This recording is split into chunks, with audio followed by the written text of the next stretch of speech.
Alright everybody, welcome back to the Walkerman stream. JP III, VSNow.com with you. And we're continuing on with Walkerman. Again, I've had a few people come to me after the stream and say, okay, I want to follow the stream, but what the hell is going on? Okay, alright, don't worry, I've got you. Probably, I want to say tomorrow or Saturday, one or the other, I'll put out a video recapping what has happened so far in Walkerman. That way everybody's up to speed. But like I said, the brief of it, just so, because I know not everybody's going to watch the entire stream archive that's over on the YouTube page, but it is available on the YouTube page, youtube.com/VSNowTV.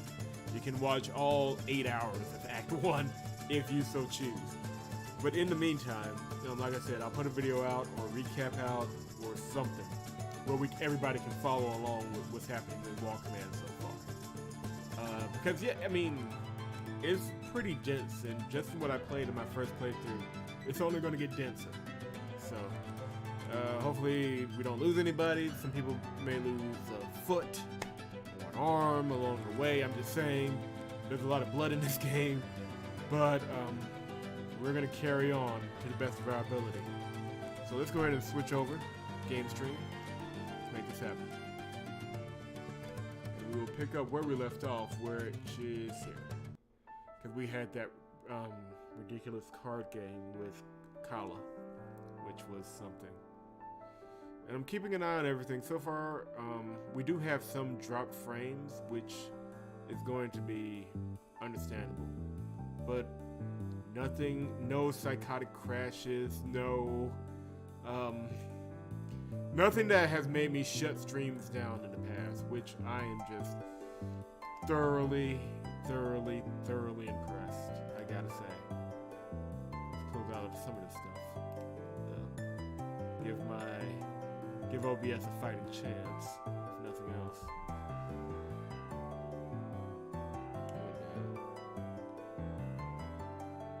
I'll read that later. So we just finished up talking with Kala, and the thing is, you gotta remember about Kala is she does think that she's above Midgardian society, and I don't necessarily blame her, because even with Jorgen, you can tell that a lot of the rot in the city is starting to seep through and influence him as well. So that's going to play a role in the game, as well as some other things in the story. This is we got a lot of development to get through before we even get to like the meat of the game. We're still at like, what's the French word for appetizer? Or is the French word for appetizer? I don't know. We're gonna go with it though. Siedh has not quit her post in my absence. Hasn't blinked either.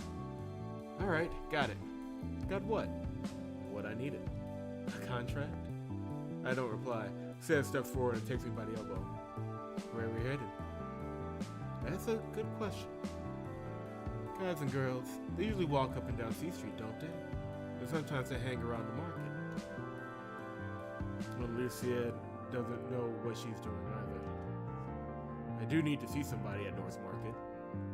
The courage that dragging Siedh to a witness interview might not make for the best date. Well, I can do that later if you want to go around C Street or something instead. I don't mind. Siedh fully encircles my elbow, clasping one hand in the other. Take me there. An old woman washing clothes in the tub is the first to notice us. Her scowl, however, is reserved entirely for Siedh. Or Siedh. I'm not completely sure how to pronounce that, but I'm just going with what I know. Other attentive passerbys show a similar peculiar fixation, less interested in the palature than the girl that would be seen with one. Which is admittedly weird how we know Walkermen are established in this world. Siedh doesn't seem to care. The girl hums idly under her breath, staring straight ahead and paying no mind to the onlookers. Her arm has long since gone limp in mine. But when I lead her to the passage through the ruined wall, Siedh stops. I can't go this way. It's either this way or, well, you ain't gonna like the other alley any more than this one. Siedh twists the knuckle of her ring finger in her other hand. I can't go this way, she says again. I got problems with somebody in this. No, it's nothing like that. What I meant was, Can't we take the longer way around? I like walking with you. Alright. More and more suspicious, this girl. Kala and Brar are long gone when we finally arrive. The midday crowd has ebbed as well, and Freeman has just begun preparations for supper.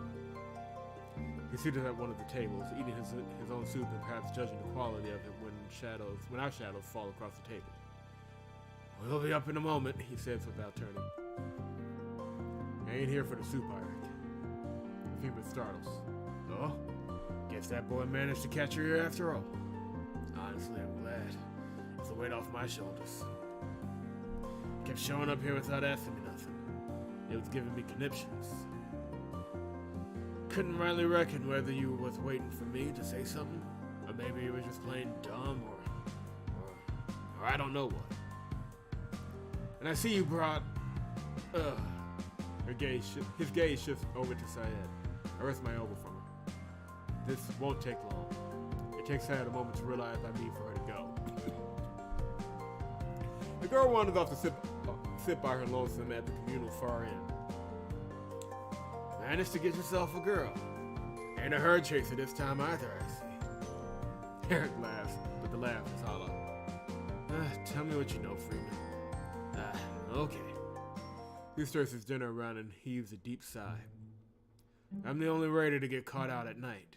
And thank the mother, for I gave fair warning to any that listened. And we ain't had any takers by my account. I'm sure y'all know about the fog already. Yeah, standard stuff, as standard as standard can get in this line of work.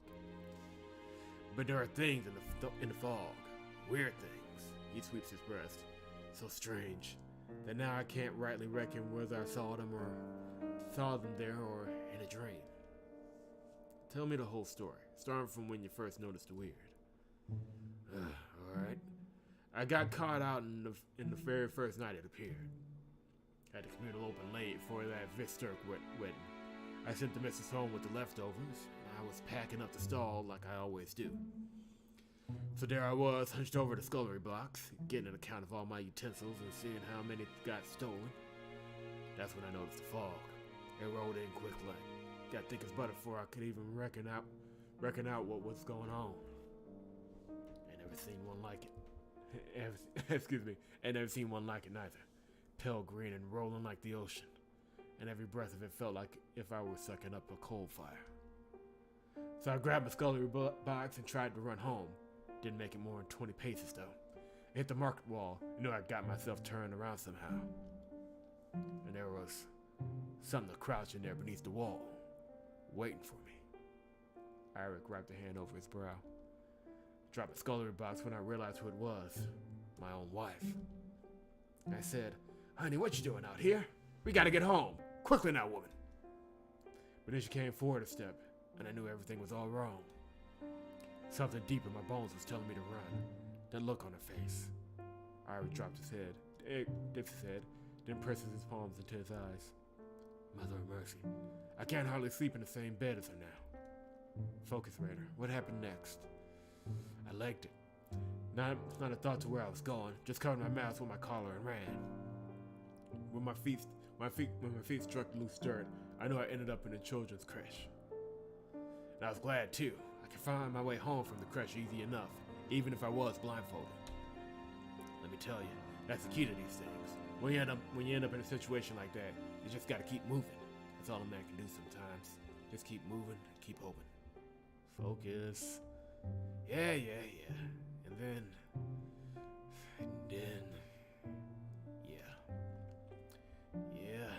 it followed me. Or did it? I ran headlong into it. Maybe it planned it that way? You know, headed me off like a highwayman? Your wife? No, that's the thing. If it weren't my wife no more. It was my old regular, Vicky. But of course I knew that weren't really him standing there. No, I'd never have fallen for that trick, even if I haven't seen it once already. He's been dead for well on 3 years now. So Vicky, or whatever was wearing his likeness, it takes another step. And when it got close enough to spit on, well, the Freeman lifts up a pant leg and shows me the bloody bandage there. It gave me that.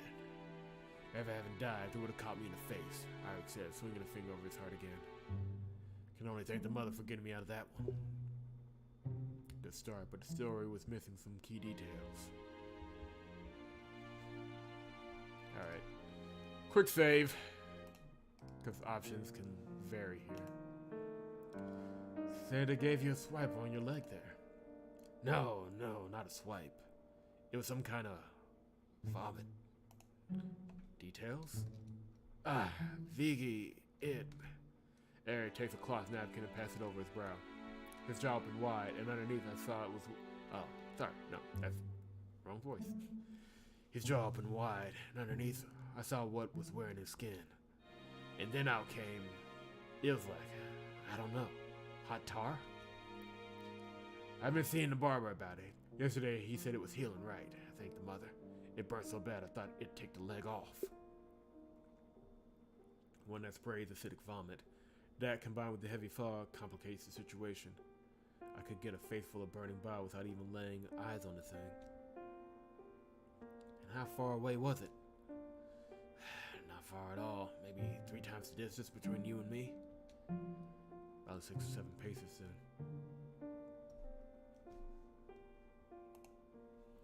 Saw what it really looked like? Under the disguise, I mean? I did. It looked like a man, but it was covered all black like them fancy paintings of the Southman. And it had this great maw of a mouth. Sounds like someone I know. That thing seemed mighty squeezed in there too. Ziggy was no great eater, mighty. Looked like a stuffed stocking. So, the first time you saw it, you ran and it just let you go? Told you it caught me in the crash. He shrugs. Playing with me, maybe? Like a cat with a mouse? You wouldn't have gotten away if it were chasing you. Trust me. No, something saved your hide. Think back to what happened. Any more you can remember? I put a hand on his brow and think for a heartbeat. No. Then he flutters his eye for a moment and lets out a chuckle. Huh. I almost tried to grab my scullery box. Must have been out of my damn mind with fear. Your scullery box? Yeah, I told you about that, didn't I? I dropped it when I saw whatever that was. The scullery box? Did you have it between you and that thing when you took off running? I reckon so. With the forks and spoons scattered hither and thither all over the cobbles. And all of them between you and the missus. Eric nods. And I reckon I've just gotten my first insight into a rule. Let's see what the notes say. It might have been unable to cross the freeman's scattered utensils. Hair. Projectile vomit. Gotcha. Alright. So after all that, you just hoofed it out of the creche?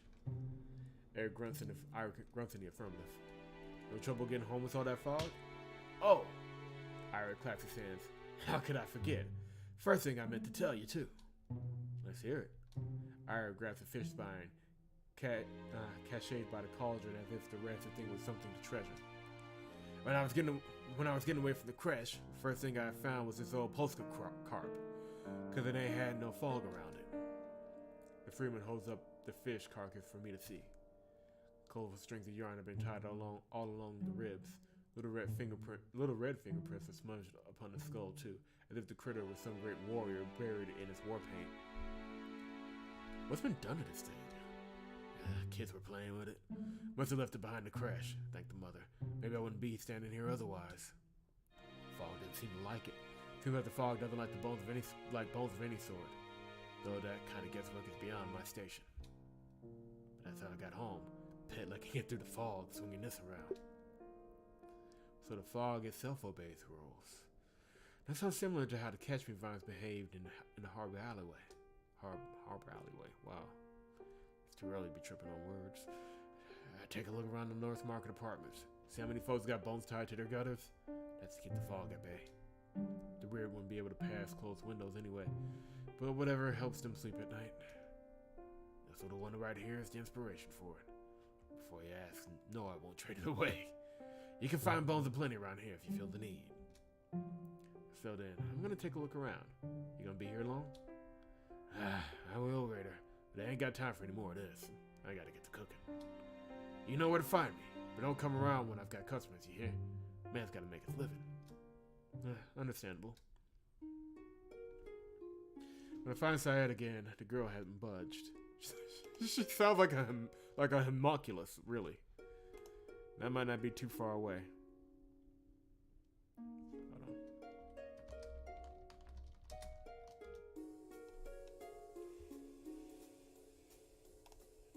There we go. Alright, it's time we... Oh! What? Nothing, Siedh says, rising from his seat and pawing a hand through the air as if she's suddenly gone blind. After a few swipes, she managed to find my elbow and tucked her arm into it again. Okay. Well, we know she's not blind, so... I don't ask for an explanation. Doubtful to get an honest answer if I did. The girl isn't play acting, though. That much is clear. As I walk Siedh across the market, I can feel her relying on me for direction. When we reached the perimeter of Freeman's apartment, I discovered the bones Eric mentioned. Strings are tied to the gutters every few paces, dangling rotten bits of chicken and lamb like some madman's notion of fishing. Siedh takes notice of these peculiar ornaments as well.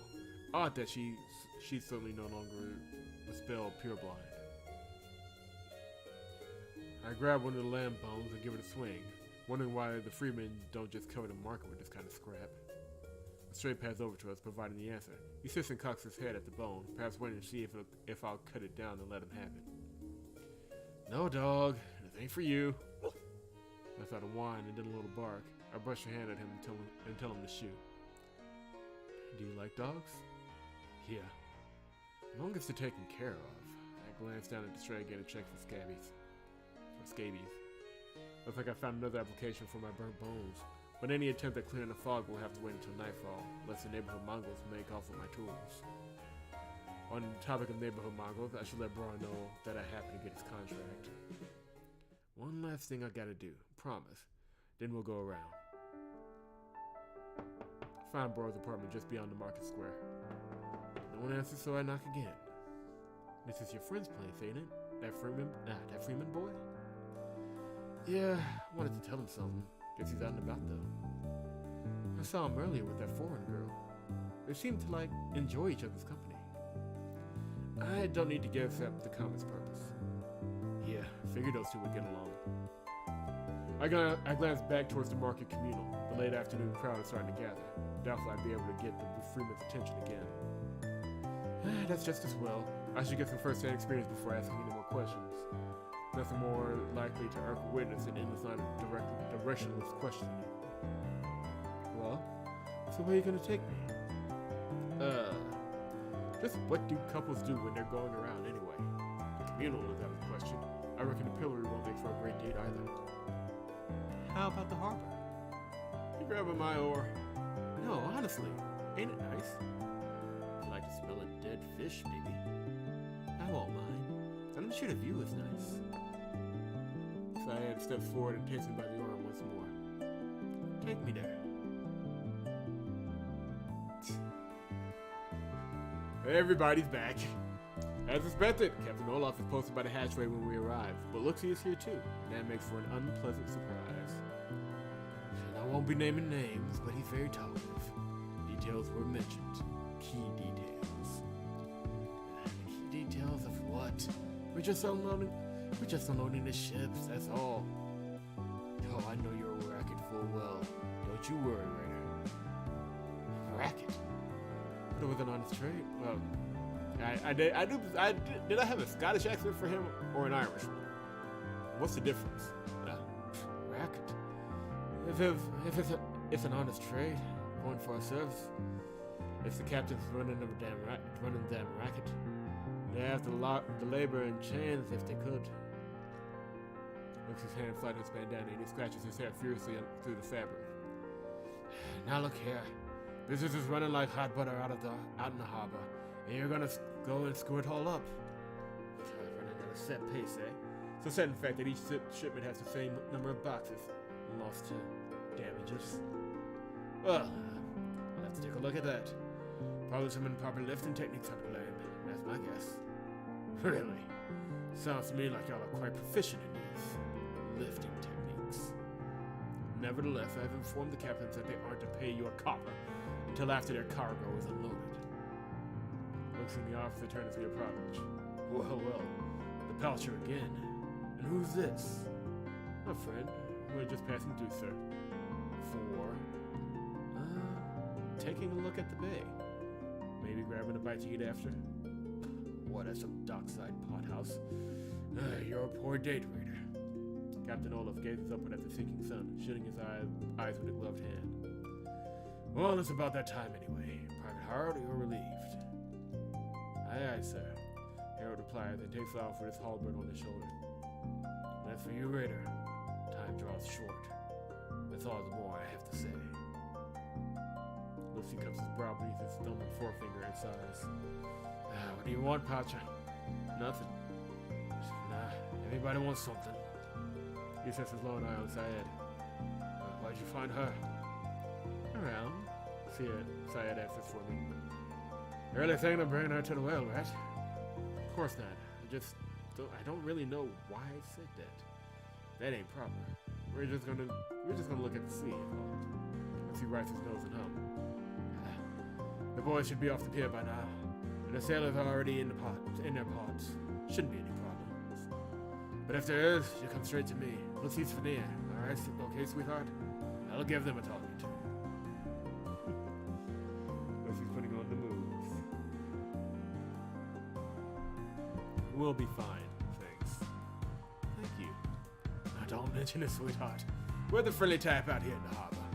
What was your name again? Siedh, and we gotta get going now. Sure you do. Right this way. Lucy pulls open the hatch and ushers us through. The day is drawn over long. We arrive at an empty pier, with every cog and gill netter bobbing idly in their moorings. Beauty of a view over this way. Sun hits the cracks just right on the way down. Great. Like a painting, really. The fur of the colors above, the sparkles of the waves below. Majestic. Okay, we'll take it from here, look-see. To touch it, breathe, cease. I much prefer this accent for look-see. I don't know what I was using before, but I'm sticking with this. To touch a sea spray on the warm summer's evening. What reminds me, I grab Siedh by the hand and lead her further down the dock. And I find the girl in a nice spot from which to watch the horizon, but her eyes are pointed only at me. How funny. What is? Just, you seem to like lead a full life. It must be fun. Siedh readjusts her hold on my hand and intertwines our fingers. I find I don't mind the new grip. Eccentricity aside, she's nice to be around. I didn't hear a complaint out of her the whole date, even though she spent most of it accompanying me on errands. Siedh is perhaps my best insight onto why I'll never be happy. Maybe I don't want to be.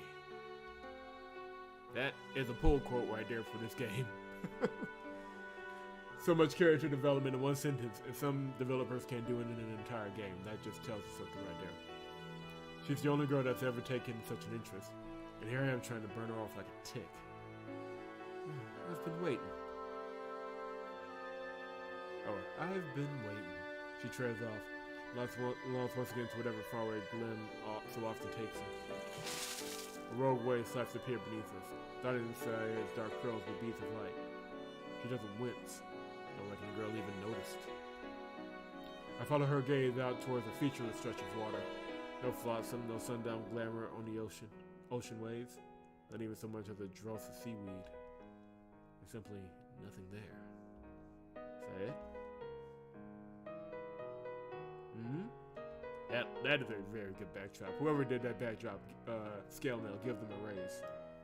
How are you getting home? Oh, don't worry about me. But it'll be dark soon. You're gonna go all the way to the well? I'll be fine. Siedh takes her hands out of mine, then tucks it with the other behind the small of her back. Thanks for spending time with me. Siedh steps forward, bringing herself face to face with me. Then she hesitates for a heartbeat before hiking up her dress and hurrying off. Could have at least walked into the gate, you know? And then there's these assholes! I hop off the pier and pick my way through the shore grass. Looks and my cousin are hanging out of the whale's doorway, their eyes nailed to the sea gate. Native breath. I don't believe it. I can't believe it. And she's following him like a dog. I cough into my hand. Jorgen. Forget about the damn Cooper, you idiot. You done struck some gold. Gregor, somebody's got to slap some sense into your cousin here. You gonna do it or you want me to? Come on and try it then, I tell him, balling my fist up. Bold makes his way across the cracked cobbles, letting out a high-pitched whoo-hoo, like some half-drunk cockerel. Never such a sight for the whole harbor, eh? Jorgen, if you screw this up, we're gonna kill haul you. We'd have to. I don't wanna, but you ain't giving us much choice here. Or maybe your old pal Lucy can step in for you. I don't see how any of this is any of y'all's concern. Gregor breathes a sigh. Step into my office, he says, gesturing towards the pot house. Hey, I can't stay out tonight, Raiders. I've got work. It's about damn time you do. Join us, boat? Aye. The bog hopper takes a stool. Gregor turns his attention back to me, running a thumb over his lower lip and back again. All right, Jorgen. Let me run over this real quick with you. Gregor pauses to Olga Pierce with the tray of drinks. I ain't drinking. Figured as much. You ain't gotta keep telling me about it. having a chat later with a later. Nah, did that completely wrong. Having a chat with a later, you know. You and us. What's that? With her, he just chins at Olga back. You, Siedh, and me. I'm about to ask for further clarification with the bog hopper needs me on the table. So, as I was saying, Gregor begins, as if the pouch had spoken on. Jorgen, what you know about fishing? Fishing? You're dragging that out and eat whatever gets caught in it. No, I mean fishing with a rod. I don't go angling. It's stupid. You catch more with a net. I feel like there is something that the developer wants to say to a lot of hand-based games here. Gregor closes his eyes and purses his lips.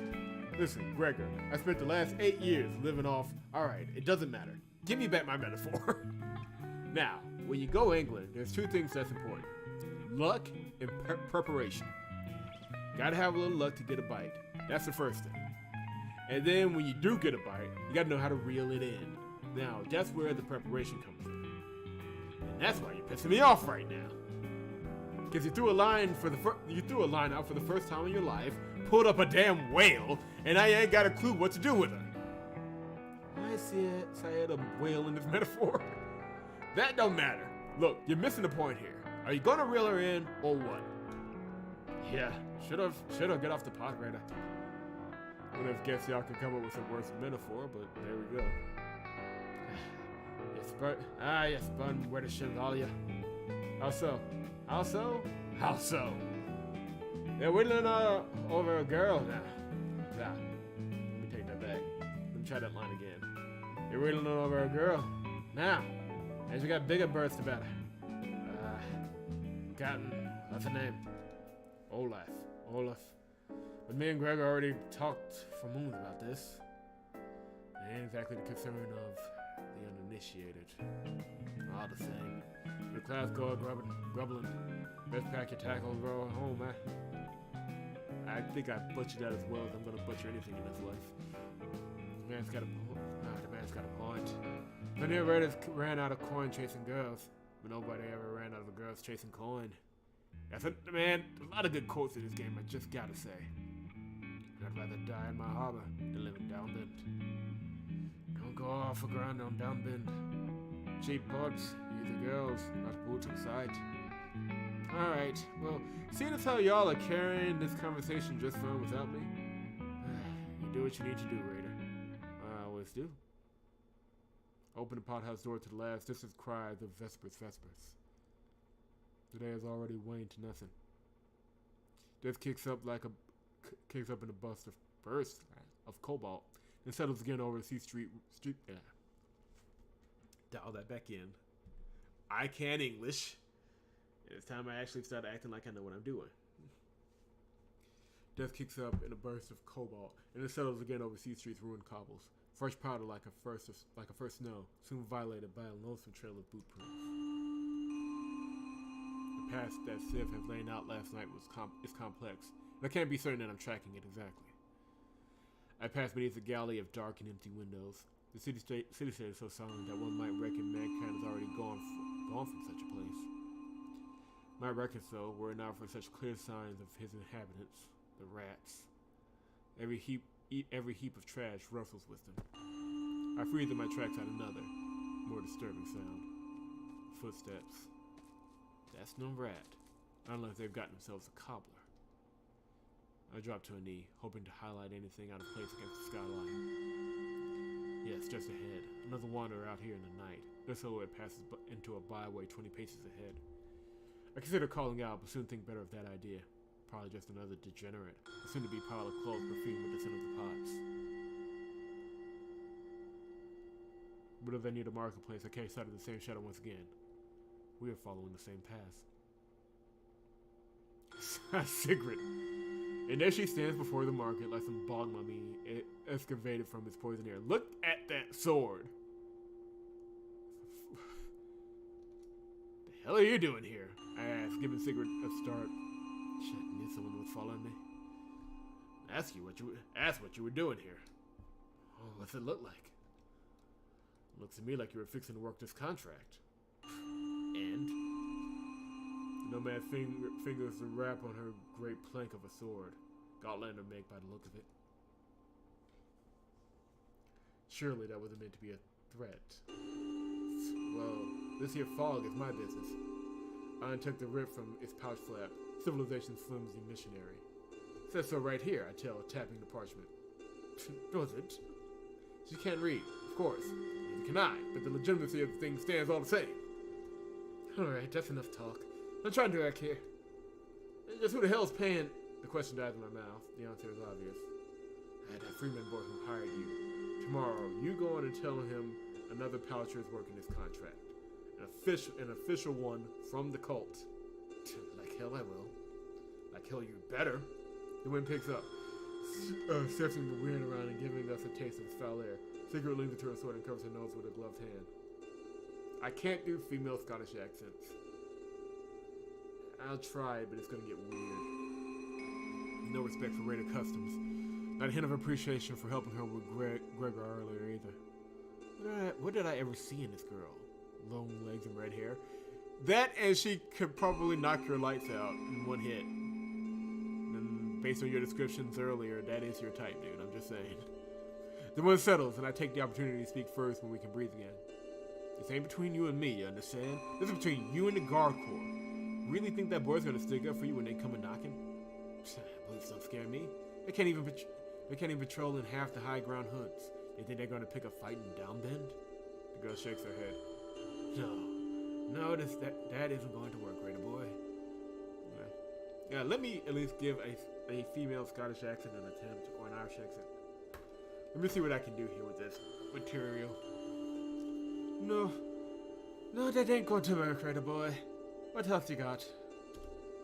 Legitimacy. It's written on a piece of paper, and that makes the paper thin. The man got no power, he's got no authority. Take that contract and wrap your ass with it. I ball my fist up. The Headerchaser notices this and bears me a wolf grin. Now take a swing, Raider. Let's see how far that legitimacy gets you. I like this girl. SIGRID chokes up on the hilt. Her new grip tells of black intentions.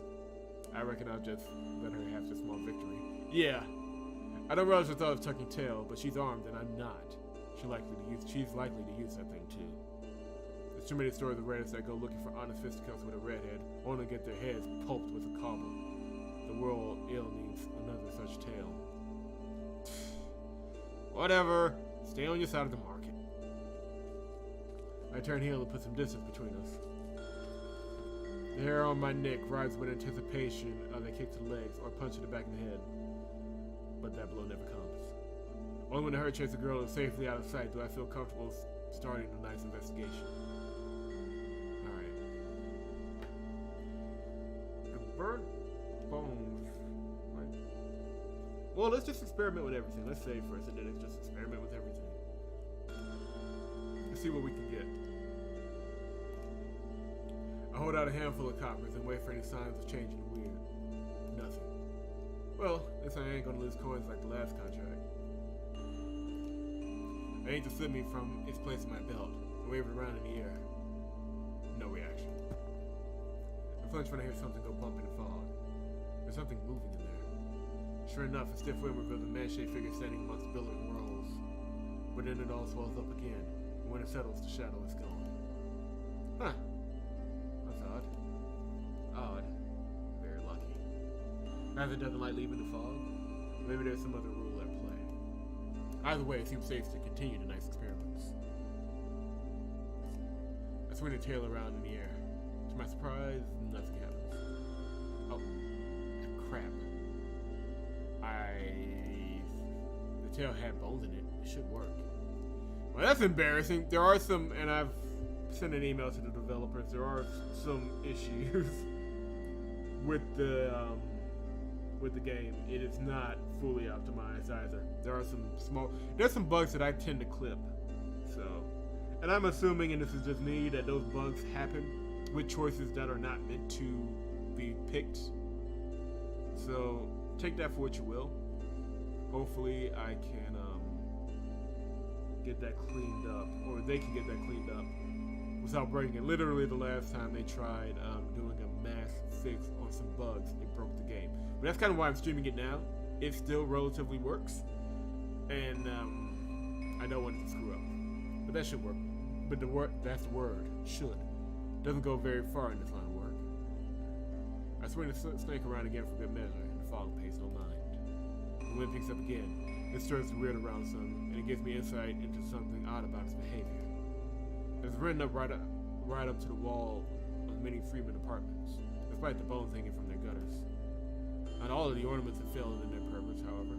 Some produce the desired warding effect on the fog, some don't. But the weird, despite its eponymous nature, is no arbitrary thing. There's some difference between those bones, I reckon. But what? I cocked my head at the new, stronger sound in the night. Whistling. A haunting and long-drawn fifing peals across the market. It's not coming from the fog, so it doesn't take me long to guess who's making it. I reckon I'll lead the Headerchaser girl to her work, whatever that might be. The burnt bones are an obvious choice. I approached the fog and fanned the air with one. As expected, the weird recoils. Even just holding the bones out create a perimeter around about 4 paces of field. I'm guessing it just says that. Yeah. There's certain bones. It's not much, but can provide some much needed breathing room. And I reckon I could use this rule to explore deeper into the weird, if such a desire were to strike me. The wrestling rings out once again over the market. 20 or so paces in the fog, the silhouette reappears. Her Headerchaser girl had caught its attention apparently. It starts moving in her direction, but stays within the fog, skirting reality's shores. I follow alongside, and the two of us go like cattle after SIGRID's culling. Yeah, that's about it. SIGRID stops whistling upon our approach. Her lips remain pursed as if perplexed, or perhaps awaiting some token of affection. The ZWIEHANDER lays in the dirt by her feet. The thing in the fog disappears with her tune. Maybe. It's hard to tell exactly when it comes and goes. It comes when you whistle. I can see that. I can't say for certain, however, that it's following a rule. It's seeing what all the racket is about, more likely. Doesn't like leaving the fog, though. I wouldn't say all that. I wouldn't say all that. More like it came across somebody it didn't like its chances with. SIGRID riffles around her pouches for something. I don't need to look twice to recognize it. The mummified frog regular hassled her over.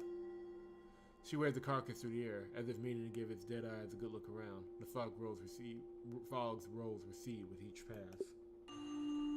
Interesting, and very similar to the burnt bones. Some dead animal. There's more to it than that, though. Otherwise, the other bones would work. Well, but then, why would the fog not retreat from the snake's tail? There must be some juxtaposition between their properties. SIGRID doesn't seem to care that I'm watching her work. Crow knows I wouldn't be so loose-lipped about my own experiments. She swings the little critter around again, beating the weird back some. Watch my sword, she says, and covers her mouth with an elbow and departs. Watch your own crap. She's already gone. The rear closes in behind her like a gambler scraping at his winnings. I rub at the back of my neck and try to kick down any feelings of concern for the foreigner. Her ZWIEHANDER lays unceremoniously in the dirt. I'm surprised she has to go up to leave it. Hopefully that was a decision born from trust, not disrespect. I nudge the blade with my foot, trying to get a feel for the weight of it. Heavy. Damn heavy. When that explains her decision to leave it behind, the girl has some arms on her, but I don't think she'd be keen on lugging that thing around for long. The fog parts again. SIGRID had returned, and in her hand she carried the number of what appears to be twigs. I point a finger at the bundle, and the girl holds one up. A wooden spoon. SIGRID tosses it between her thumb and forefinger as if admonishing me in a motherly fashion. Ah. I don't get it. Well, I ain't the only one Eric's been telling stories to then. You reckon right. Ah, you reckon right. And I guess it ain't fixing to go without a fight, neither. SIGRID doesn't reply. I find she doesn't need to. She pulls her frog away, then bundles up the spoons and sticks them in a different slot pouch. Spoons, not forks. Not a knife in the collection for what I can see either. As soon as the boots come knocking, that Freeman boy's gonna fix himself right quick. Maybe our Headerchaser's got some funny ideas about the law, but Broer ain't half animal. He knows better. Those words come out like a bad loogie. SIGRID paused, her eyes setting on me with cool regard for heartbeat I might reckon to have wounded her. And I realized this is the first time I've ever said something like that to someone's face. An apology bubbles up like bile, but I managed to swallow it. But then the girl shrugs, snorts through one nostril, then turns back to look at the fog. Before you even ask, I'm not going to split the contract. No problem, Raider. There'll be nothing for you to split anyhow. I'll be done soon, and paid. Then you'll cross our graves and hopefully move on with your life. A challenge. Let me try and stick to that accent. That accent kind of works. A challenge, a reminder, a tower lobby. How long do I have to have before my part of the bargain begins? 4 days. That gives SIGRID pause. And hell, it'd give me pause too if I weren't such a damn fool. Cha, why you look so spooked? Never seen somebody shut to their mouth before. Besides, if you're gonna take that long, then you might as well grab a different contract. That'll be done in 3. All I can do is laugh. Alright then. I can pick your clothes off the ground come morning. They'll be picking up your front teeth. What did you say? SIGRID sticks a boot on her under the ZWIEHANDER's blade, kicks it up and catches the thing by its hilt. Gone deaf at that age. Shame. Suit yourself then, I tell her, and strive at my best to keep a strong jaw. I am too. Yeah, I would not piss a girl off that carries around a sword like that like a broomstick. That's just me. You know, I'm very particular when it comes to things like my life. But you know, you do you, Jorgen. You do you. That little looks chain had me cussing under my breath all the way back to the sea gate. Has me cussing both for the indignation and because I couldn't think of something clever with which to return fire.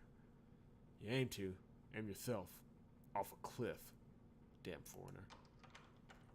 Very clever. As I wrestle with the latch, I feel an all too familiar chill wind its chill wind its way down my spine. Warm the vocal cords up for this one. I know who it is. Jorgen. It steps out from the shadows like a mugger. You. It steps forward, and as I touch the broken dagger on my belt, it produces a rattle that somehow seems plaintive. Wait. Mother of mercy. Why won't you just stay dead and leave me alone? It stays silent for a while. Take my hand. What else did I expect? Listen here, you little shit. I ain't taking your hand. I will never take your hand. You, in the North Market, I gurgle. You met SIGRID. Do you like her? I ripped the dagger from my belt with such force I nearly stabbed myself in the cheek with it. The thing doesn't flinch as I whip into it, stabbing in the chest, neck, face, anywhere. And with such mad enthusiasm for the deed, I nearly lose my footing. That didn't work last time, I'm just going to point that out. Out of instinct, I grab the thing by the shoulder for balance. Tarfish pushes up between my fingers like a fistful of mud. I don't slow down, driving the broken pointer to slip me into his face again and again until it punches all the way through, striking the cobbles and sending a sharp pain up my wrist. As the thing melts away, its face descends across the ground, an atrocious black spillage that somehow retains the likeness of a smile. I rake my fingers through the dust, trying to disfigure it, but the damn Cheshire grin still mocks me, spreading further out across Siedh Street and pooling mirthfully into the little cracks between its cobbles. All my secrets, all mankind's sins, their knowledge seems pregnant in that abominable visage, a great big knowing smile stained upon the boulevard. Damn it. Just damn it! I can't think. It feels like I spent the past 2 days in the pots. I'm vaguely aware that my wrist hurts. I look down to discover I had dropped to slip me. I fish it out of the dirt by its blade and jam it somewhere in my belt, not where it usually goes, before fumbling open the hatch. My head finally clears when I reach the wick end of Siedh Street. I cradle my hurt wrist in my other hand, thumbing lightly on the bone and judging the pain. I'm not broken. Probably nothing to worry about. What isn't? Oh, what isn't? I flinch as Siedh reaches his full height. Squatting in the short grass as he was, I had mistaken the Walkerman for a shrub. You think it's funny doing that? Yes, I do, actually. What's nothing to worry about? Nothing. Don't worry about it.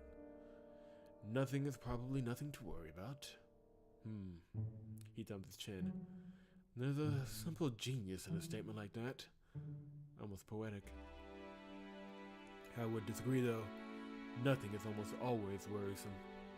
Siedh, what are you doing out here? I'm trying to go to bed. We have business tomorrow, Jorgen. Bo finds the peculiarities of one harbor resident are far too much for mere chance to allow. Olga, the tavern girl, we are holding an inquest.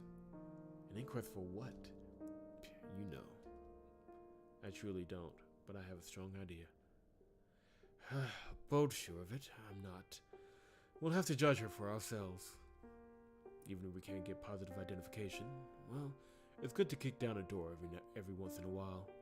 You know, just to see if anyone jumps out a window. Metaphorically, mind you. And if she's guilty, Bo didn't go through proper procedures with the cult, so we'll have to arrange an accident. Not that I mind. I actually prefer accidents to burnings. It doesn't give the locals anything to ruminate over. So, in the well tomorrow at high noon, Bo and I will be waiting there under the pretense of a normal luncheon. And if this is all just a snipe hunt and she's innocent, you best adjust yourself to losing friends now, Walkerman. It's going to happen again, and happen a lot. Siedh sighs and tightens his long coat's collar around his neck. Anyway, I still have work tonight. The White Whale at high noon. Remember, I will. Siedh says nothing more, and takes off up the length of Siedh Street, a mile-long shadow cast before him. Only after he closes the hatch do I realize that I'm sweating. Sweating, shaking slightly as well. But at least I'm finally going to get some answers, even if they're a cloth cut from Olga's sale. So, basically, they're looking to see, I'm guessing they're either looking to see if she's one of the creatures, or if she's working with one of the creatures, or if something's going on. Because they do talk, and they do try and make deals with people, so, as one has been trying to do with us, so we'll see. There's still a lot to kind of parse from this. Gregor wakes me up in typical fashion, stumbling over one of my boots. I'm not leaving these in front of the door, cousin. I prop myself up on an elbow. Morning. Breakfast is eggs again. Eggs and oats. No, that's alright. I swing my legs off the floor and comb my hair into place with a hand. Got something to take care of in the inner city. Or rather, someone. Suit yourself then. I am too. Captain Olaf is oddly absent from his post this morning. Huh. What? Where's the captain? Private Harold stared daggers at me for a heartbeat before looking fit to spit fire. But then he just shrugs and returns to frowning at the clouds. I should know better than to talk to boots anyhow. I arrive at the apartment just as SIGRID is making her way over from another byway. Ah, doesn't she look cheerful? As cheerful as ever. Our time is so exact that we meet face to face on the stoop. Neither of us say a word as we approach the door, painted red-brown and flaking at the edges. And it'll rattle off the hinges from all the pounding. Who is it? Roar calls, and in response receives only more furious banging. Hold on. Turn down the music just a little bit, and the sound effects up a bit. That's a bit better of a mix.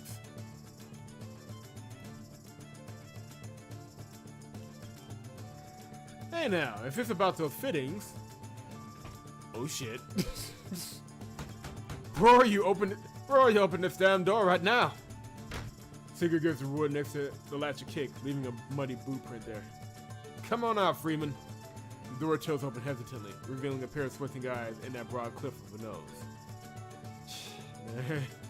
Is there a problem, Palters?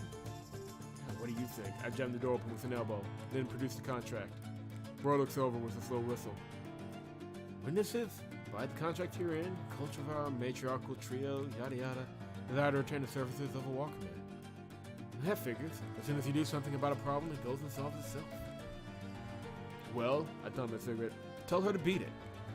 I was here first. Doesn't matter. This right here says I'm legit. I already told you what you can use that writ for, Raider boy. I started this contract and I'm going to finish it. Bullshit, you will. I'll call the boots. You do that. Whoa, hang on now. I need to go get any authorities involved here. And why not? You'd really tell them I hired a poucher under the table. Do you have any idea what that would do to me? Everybody just relax. Roar please, sweeping his hand out as if he was holding linen. Jorgen, you call me a friend, right? The Freeman asked, and I mulled it over for a moment. Reckon so. Probably as close as Freeman can get to the concept anyway. Well, then at the very least I'm a useful connection. Now listen. I gave my word that I'd take care of this little problem, and I'm not too concerned with the how of it. See where I'm going with this? Y'all can double dip. Jorgen, you get the coin from the cult, and SIGRID, I'll pay you on the side. Just make sure this all goes silky smooth for me. Deal? Oh, I'm being followed by... This is just a reminder that I have like 10 bills and a few briefs to read through at the end of the stream. I think I'm going to strike myself with a fighting game or something, like do an online lobby in Guilty Gear or something, because otherwise I'm going to have my work cut out for me. Really? Fixing to throw your coin away like that? A reputation is worth much more than a silver coin raider. Well, coin ain't all at stake here either. This is a dangerous trade bar, and I ain't keen on letting some hack grifter from Downbin tag along. SIGRID sucks in wind with such force that I half expect her to start floating. Just pay her to piss off, I continue. I ain't getting myself killed over such a fickle thing as a Freeman's reputation. Really? I reckon the son of Newt wouldn't know how far a reputation can go in Midgard. What's that? I know who you are.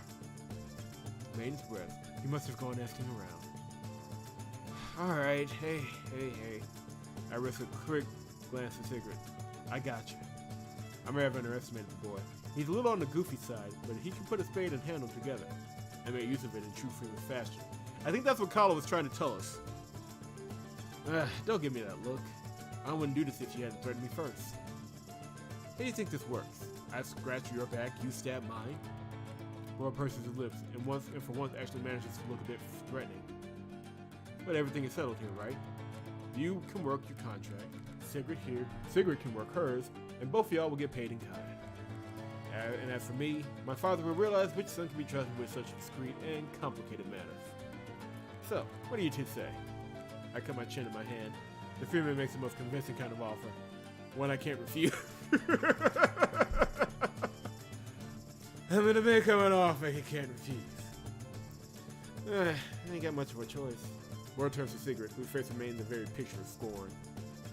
This will get in my way. Aces. With that, the Freeman puts his hand on our shoulders and nudges us towards the street. Y'all run along now. I'll be waiting on the good news. The red-brown door is hastily pulled shut, followed by the sound of its latch locking. And when SIGRID and I turn to each other, it's clear that things are not, as Bor had claimed, aces. Not by a long shot. Just don't punch each other in the face, please. Basically, because I'm pretty sure I can't win that fight. Irie greets the two of us with a look of worry. Can I help y'all? Seems I ain't the only pouchy that's got your ear lately. Yeah, that your girl now? Both of us howl. Okay. What y'all want from me anyways? Answers. To my surprise, if I can get the word out, SIGRID doesn't join me for them. She just makes her way beneath the communal's awning, having taken an interest in the scullery. Ah, the freeman sighs and rakes at his beard. Afraid that this ain't a good time. Just getting ready for breakfast. A quick glance around the marketplace told me it hasn't caught the morning crowd yet. We got time. But not much. Ask quickly. Let me get my save going right here. I'm gonna have to do some clips of the last 3 episodes, make sure that everything's legit.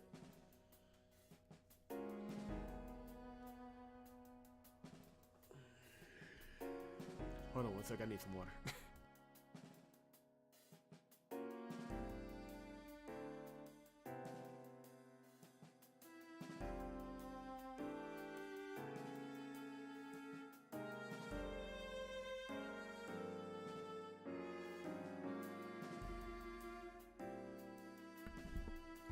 Fun fact, I'm trying to lean out by the summer because this winter I ate very well. Between all the dinners and weddings, like, I ate fairly well. So I'm like, I need to lean out, not carry around so much weight. So I've been drinking, I drank like a gallon of water today. Trying to get a gallon in every day, kind of control my hunger and change up some things in my diet, and I would legitimately kill right now for some catfish. But we'll hold off on that. Mostly because I probably shouldn't extract that kind of vengeance on anybody. Not for food, anyway.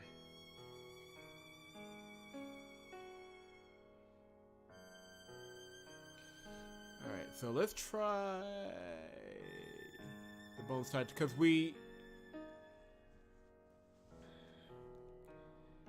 kind of have a good idea of the bone thing. We have a relatively good idea. Feels like I'm missing something though. There's an option that I didn't get. Oh well, let's I saved it so I can go back if I need to. Alright, so about those bones you folks got tied to you gutters. Not all of them work. Y'all know that? Not all of them work. Yeah, I took a look around here last night. The fog was right up to y'all's apartments. Some of them anyways. Look pretty hit or miss. Any idea why? Yeah, that was a little gruffer than I intended. Nah, I know this one works though. I said pulling out the burnt wing. I got a snake's tail too, but it didn't have any effect. The freeman grunts. I reckon that's not exactly the guidance he was hoping for. Well, I'll if you learn the why of it. Off under the awning, SIGRID tips the scullery box for a better look inside. Waiter. She opens a flat pouch and procures a fistful of wooden spoons for it. What about the dogs? What dogs? SIGRID grabs one more spoon, picks some food off it, and adds it to the collection. My mind races for anything that might keep the freeman's attention. Why are we covering for her? The strays around here, I stall, my eyes still glued to the Headerchaser girl as she makes her way towards the cook fire. Hey! Yeah? What are you doing over there? Investigating. What's it to you? Harry twerks his stock in front and take a look at his cauldron. The freeman frowns, but his suspicions are satisfied. I have no inclination to check the scullery. Stay over here where I can keep an eye on you. SIGRID shrugs. Nodding. Oh yeah, it's gonna have to. Yeah, I'm relatively sure I missed an option.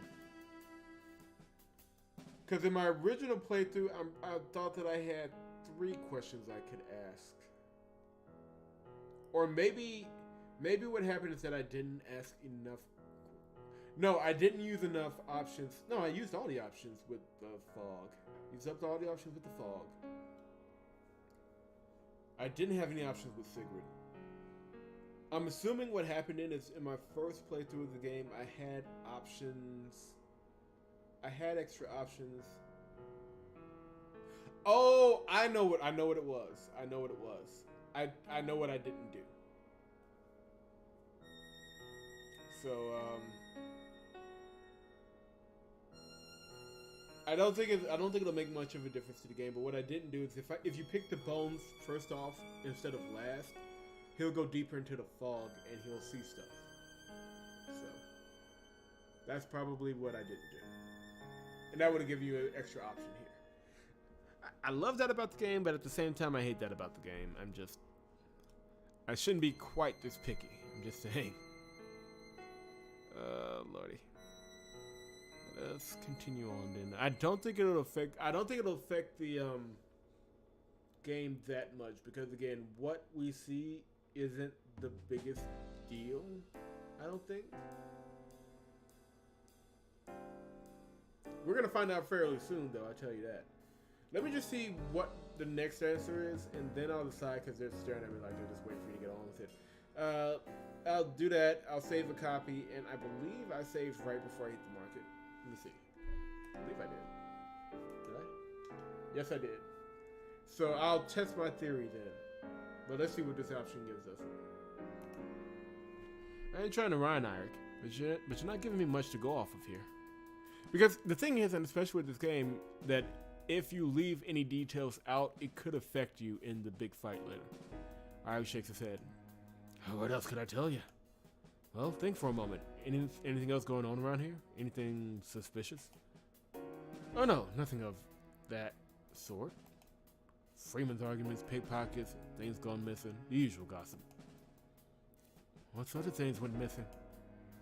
Nothing important. Broken down clay pots, actually. They didn't survive the trip over here. And that ass Hensel left them all in a big pile. Thought I'd have to stare at them until the second age. But then someone went and nabbed the lot. Imagine that, he chuckles. Broken clay pots. A barrel's worth of them. Cross knows what the fool needed them for. I don't know what use a man might have for him, but I'm feeling that's a non-issue. Sigrid's glance tells me she's thinking the same vein. Alright, let me... And here is where we will save. And let us go back and load, because I want to make sure that I did this correctly.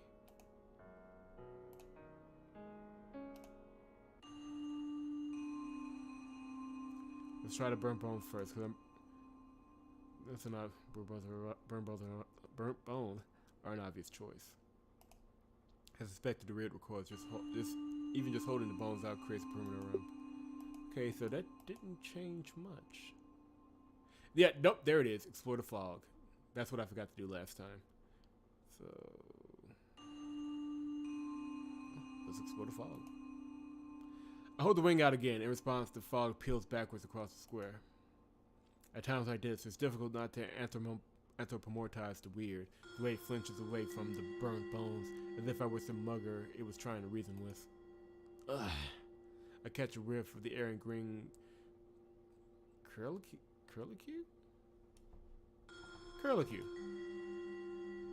Huh.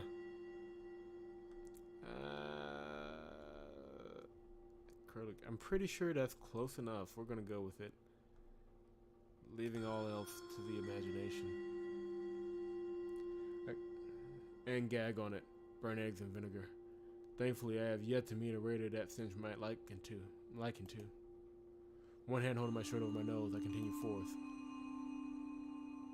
A bit further into the market, the fog fills in behind me. I soon stand engulfed by the rolling miasma. Its perimeter around me, a perfect sphere, reaching 4 paces in every direction. I'm walking beneath the waves. If they were as green as a thief's stump and consisted entirely of vomit, maybe. Something shuffles up ahead. Gregor! I let out a cry of surprise when I realized it's Gregor.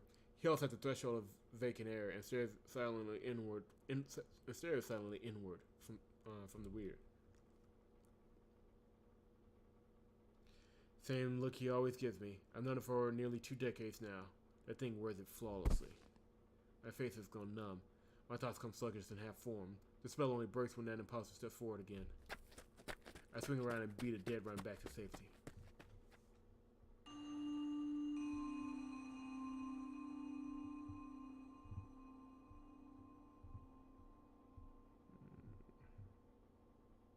When I breach from the fog, I'm left sucking desperately for air.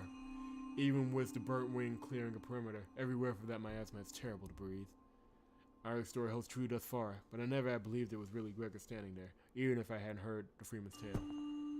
I flinch when I hear something go bump in the fog. It followed me, damn.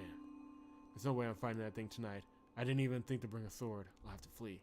A stiff wind starts to weird around, revealing Gregor's imitation standing there amongst his rolls. But then it all swells up again, and when it settles, he's gone. Huh. That's odd. Odd, and very lucky. Perhaps it doesn't like leaving the fog, or maybe there's some other rule at play. Either way, it seems safe to continue tonight's experiments. Alright, so yeah, that should unlock the 3rd question for Eirik. And we'll just go into auto mode here.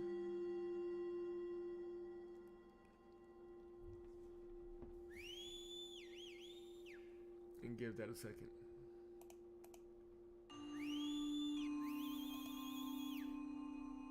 That whistle, man.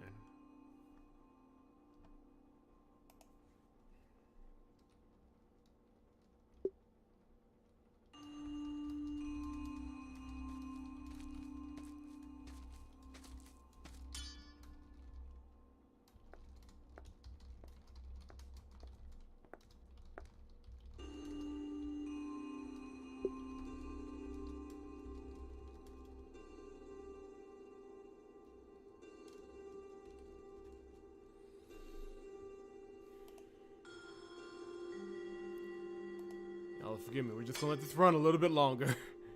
No point in repeating this conversation, I'm just saying.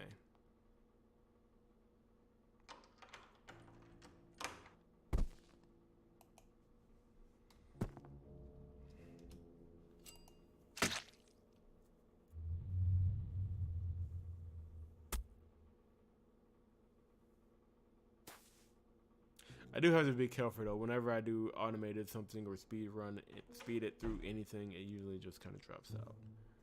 A little bit longer though.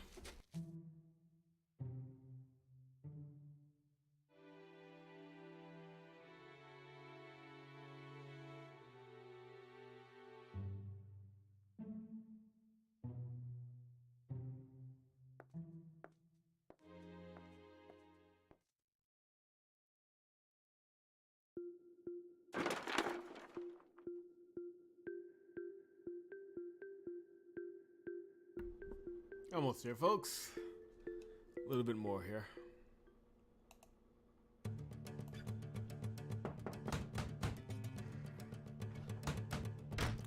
Honestly, wish you could go faster than this, but options are kind of narrow at the moment.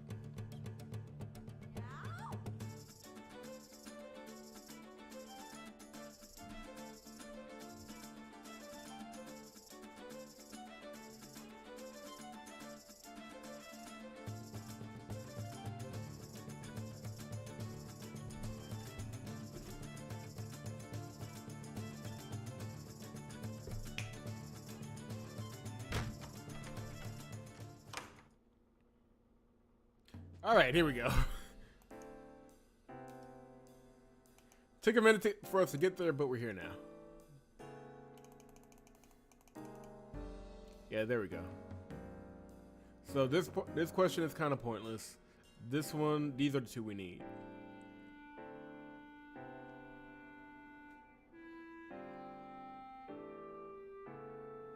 I wish that I could ask them both to SIGRID. Well, SIGRID there. But oh well. I ran into the imposter last night. Looked like my cousin. So that's 2 living disguises and 1 dead. I'm interested in the dead one. Viggy, was it? Right, Viggy. That doesn't sit right with me. It's not specific enough. Now, this all might be nothing to worry about, but you see, usually these things are very specific. Eric frowns, and I take it that he's not interested in hearing anything too detailed. Nobody else got to look at that thing? Not that I know of. Forget it then. Off under the awning. Oh yeah. SIGRID steals some spoons for reasons.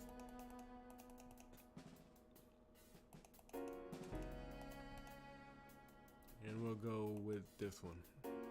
Alright, so how about these bones you folks got tied to your gutters? Not all of them work, you know that? Not all of them work. Yeah, I took a look around here last night. The fog was riding up to y'all's apartments. Some of them anyways. Were pretty hit or miss. Any idea why? Nah, I know this one works though. I say pulling out the burnt wing. The freedman grunts. I reckon that's not exactly the guidance he was hoping for. Well, holler if you learn the why of it. Oh. Hello.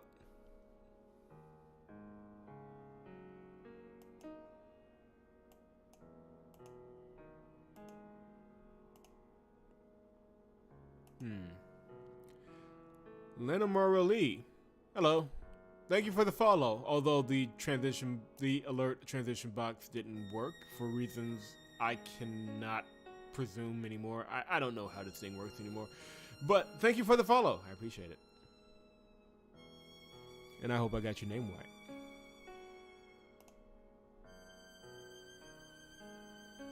Hold on, wait. I gotta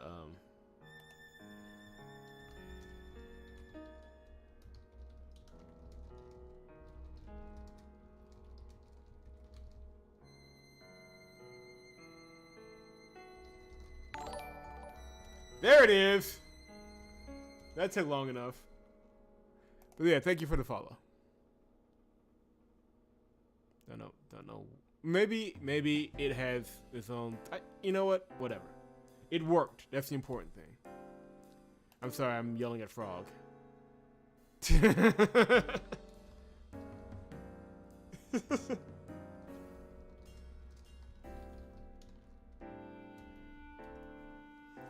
Like, gotta yell at Frog. What's up, man?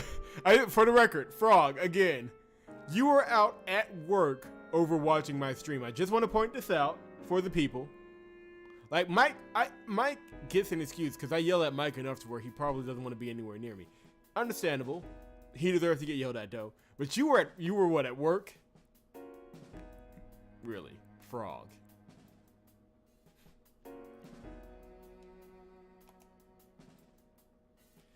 Because the bones need to be foreign, SIGRID speaks up. I don't get paid enough to hear you talking. This is a fair point. I've been meaning to up your pay for a while now. We'll figure that one out. I don't get paid at all.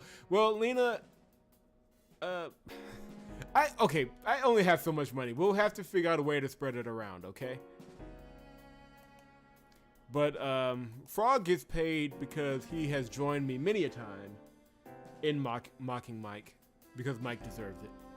And I can say that because Mike's not here.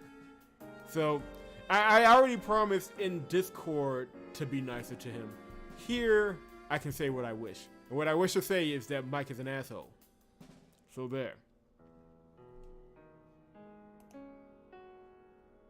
I get paid in opportunities to mock Mike. There you go. We got to take these opportunities where we can get them. There's only so many chances that we'll have to mock Mike in a day. We have to take them. Really? How you reckon that one? The cop you showed me was from Polska, wasn't it? Right. We get more and more fish from Polska these days. When Gotland had us blockaded, the fishers near scourged Midgard's waters for fear of sailing out. My frog isn't from around here either. Same holds true for my burnt bones. I can only guess at how remote their origins might be. Well, you can bet I'll spread the word around. Thanks. SIGRID smirks at the freedman, but it's clearly meant for me. I still don't understand. Oh, Yelena, is that you? Yelena, wait, Yelena, if that's you, why weren't you following me before? I am hurt, and because this is, because I bet you were following Mike. I bet you were following Mike. So here's what's happening. I'll go and explain it to you. And I will be putting out a video at some point, either today, later today, or tomorrow. Really, it's 8 o'clock now. Yeah. But yeah, so probably tomorrow or Saturday, I'll put out a video recapping. I can unfollow. Wow, frog. Wow. I see how it is. But yeah, so basically what's going on is that we're in this medieval city-state that's going on. They're going through hard times right now. They're in a depression, if you will. But in this city-state, there are mystical forces that come out at night, supernatural evils that tend to haunt the people, and if they get close enough to you, they can make you disappear, literally. Hell, I think I'm following. Somebody get Callie in here. I need to ask her if I'm following her. But no, the thing is that, yeah, so you have these supernatural evils out there. Somebody's got to take care of them. And that's what the people who take care of them are called. They're called Walkermen, because they walk the nights. And that's, they're treated more or less as, they're treated as the untouched, unknowables, if that makes sense. Because nobody really wants to think about what goes bump in the night. But these guys get the job done. So right now we're investigating some supernatural occurrence in the market. Something's bumping around there. And we are currently with this girl, SIGRID. She's the only female walker woman, however you want to put it. And we're both technically working together. Although they could punch each other at any time. And frankly, my money right now would be with SIGRID on that one because, well, yeah. There are a couple of other things going on in the background that'll let you know as we cross it. But that's the main storyline, at least as far as this episode is concerned. So hopefully that made some kind of sense. If not, I mean, that's just it. Hopefully the video can explain it better. Hey, you're very welcome. I try not to look too sore. It's probably just a struggle that she reckoned all that out. Arya glances nervously over his shoulder. A potential customer has hesitated at the communal's edge. Come on now. We talked enough. The day's already started and I can't be seen with y'all. Tell you what. Go look over by the crash. The kids are always turning up something or other. I ain't trying to investigate some kid's French booger there. The freedman spits and I reckon that's the final word on the matter. I wasn't getting much out of him anyway. Oh, that's a crush. I groan in response. Figured I'd seize on the opportunity to keep following me. None of that back there makes us friends. And would you mind not fleecing a man for his dirty spoons while I'm trying to interview him? She just laughs. You can have them back later. Where's my thanks, by the way? Not even so much as a thank you from the good raider. SIGRID opens a pouch flap, revealing a growing collection of pilfered utensils. I won't even bother asking after her plans for them. Somebody once told me there's nothing as ungrateful as your stomach. You fill it up in the morning, it's already grumbling by noon. I think I pull off this accent pretty well. You guys, let's just pretend that I've done that permanently, and I have been struggling with it for the last 3 months playing this game. She never spent time in Midgard, obviously. Mother of mercy. Is that all you want from me? A thank you? Could have reckoned out all the stuff. Couldn't reckon out all that stuff. Could have reckoned out all that stuff out on my own. That's a tongue twister. Could have, but you didn't. Anyway, what's the crash? I cross my arms over my chest. She's not going to leave me alone, is she? Despite the conversation's transactional tone, she's obviously using it to get a foot in the door. Why? We could just take separate chops at the contract. SIGRID is a SIGRID is a mood. That is saying a lot right there. Working together with her, that can only end up with 2 pairs of clothes laying in the market square. A creche where mothers put their kids out to play. You know, so they don't get in the way while they shop. There. That all you wanted? Not even close. I can tell by the smirk. That's it. That's it. That patch of dirt over yonder? With the kids in it, yeah. I ran into it where... Wow, that sentence. I'm going to be... I mean, and I have no right to be a grammar Nazi, but I'm about to be such a grammar Nazi. I ran into it the second time? Yeah, you're right. No sense looking there. I placed my forehead in my palm. Fine.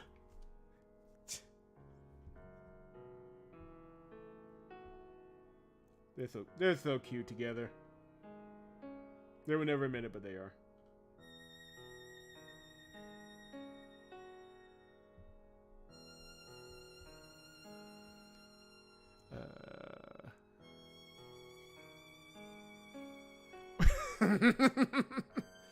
Frog, this is why you don't have mod powers in my room, in my chat. Because that would have been the quote, and that would have followed me to the end of my days. A gaggle of toddlers are playing at pebbles in one corner. Their wardens, a girl of about 16 and her 14-year-old lieutenant, are trying hard not to notice the pair of pouches watching them. A cry of excitement goes up from the game. It must have been quite a play. One child looks distraught, clearly on the scores receiving end. I played that part in many such scenes. And when Gregor wasn't around, they all ganged up on me. What? I think you said the quiet part out loud, Jorgen, I'm just saying. Huh? Would what? Sigrid stares quizzically at me for a moment before letting the matter drop. Anyway, there's nothing here. Nothing but bad memories. Not so fast. Footprints. Well, of course there is. Half the kids aren't wearing. My tongue quits mid-word when I see what she's staring at. No child is going to leave prints like that. Not unless they're half elephant by birth. Sigrid squats down on her thighs to examine them. They couldn't possibly have been made by a man. There isn't enough food in Midgard. Again and again, she says, following the bloated prints in a duck wall. Sigrid gets up from her crouch and draws a pattern through the air with her finger. Looping around the market. See? Yeah. That thing in the alleyway also has nightly routine. Had a nightly routine. Also had a nightly routine, as I recall. But like this one favors walking in the creche in a star-shaped pattern. Alright, I'm gonna take a look around. You may go. I may go? I may go? I ain't going nowhere. Sigrid smirks once again and wanders off towards the creche's far corner. I take it that was the answer she was angling for. Her arrival produces no small amount of alarm in the children. They are, however, dedicated to going on with their games as if Sigrid wasn't there. True to Raider stock. I shield my eyes and glance upward. The sun is nearly at its zenith now, and that means Siedh and Bode will be at the whale. I'd sure like to knock some of Sigrid's pebbles out of the ring, though. The Headerchaser girl is undeniably on a streak. She even dared to strike up a conversation with the kids now, bent over at the waist, hands on her knees, all smiles. I can't hear what they're saying, but I can make out the polite tone of a child who'd rather not be talking. Ah, damn it, whatever. I lift the heel of my boot and stomp one of the monstrous footprints out. I ain't gonna lose. I won't. Not to her. These are the sorts of promises I'm making myself as I...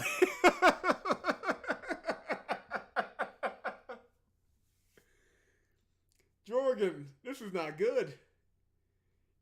I mean, you're tongue-tied on the best of days with the women in this game, but she's got you over a stump. I'm just saying. As I leave the creche. But I don't get far before hearing a pop. I'm afraid bootlaces rise from their eye holes like wheat stalks. Oh, come on! I double over and grab the free ends, then work them over around each other. Leaving already? I tilt my head up. Get out of my light. I believe this is the some dear phase of the relationship. Could be wrong. Sigrid leans to one side, granting Sunshine to the half-formed knot and all its elder sisters. More than a decade's worth of them. You know they sell bootlaces, right?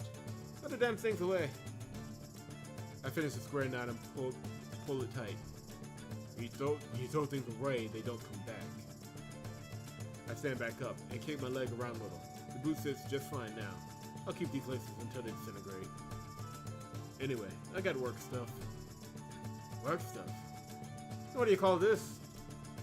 I meant other work stuff with other Walkermen. You know, the legitimate ones. And that's more important than working your contract. Maybe. I gave my word I'd be there. Your word. She laughs. Who cares? Ditch out. I gave him my word. Mother of mercy, that's the problem with y'all Headerchasers. No convictions. Convictions. That's what they give prisoners. It was just a snide little quip, and not a very good one at that, where the remark goes off like a crack of lightning, briefly illuminating this girl from the fins. It isn't an act. Property, promises, permissions. She really doesn't care for any of it, does she? I studied the Headerchaser again, a predaceous sort of critter, not unlike the Wolverine and an interloper in the law-bound world. To her, this must just be another strange landscape in her life's wanderings. A rat tangle of dead trees and butchered stone, where men hold bitter claims over such Pecanian? I'm calling with Pecanian. I'm pretty sure I'm wrong. Pecanian thing as a wooden spoon. SIGRID turns without another word, running a forearm through her long hair and whipping it behind her. And that should have been a event CG, just saying. And as she goes, long legs astride with a directionless enthusiasm that could only be borne by a life wholly free of the dictation's yoke. I have to swallow hard to stomach my envy. Hither again, tither again, as the step wins my driver. She's as much apart from the city-state as anything fired in such a crucible. Stop talking old-timey. Oddly enough, neither Captain Olaf nor his right foot boot are present at the sea gate when I return. I open the hatch hesitantly, expecting to find a formation of guards on the other side, but there is nothing.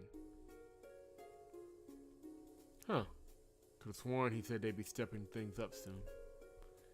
Perhaps the captain was full of hot air after all. Siedh and Bo had just finished eating when I arrived. You're early, for once. Was looking to catch a late breakfast before we all started on whatever this is. Olga appeared from the back room, humming to herself. Bo glared at the amiable little girl as if she were something to side-eye.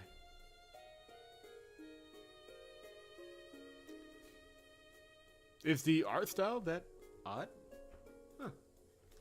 Maybe I just get used to it faster, but it is an interesting. It's more interesting than some of the visual novels I've played. It's certainly no Danganronpa. I'll say that.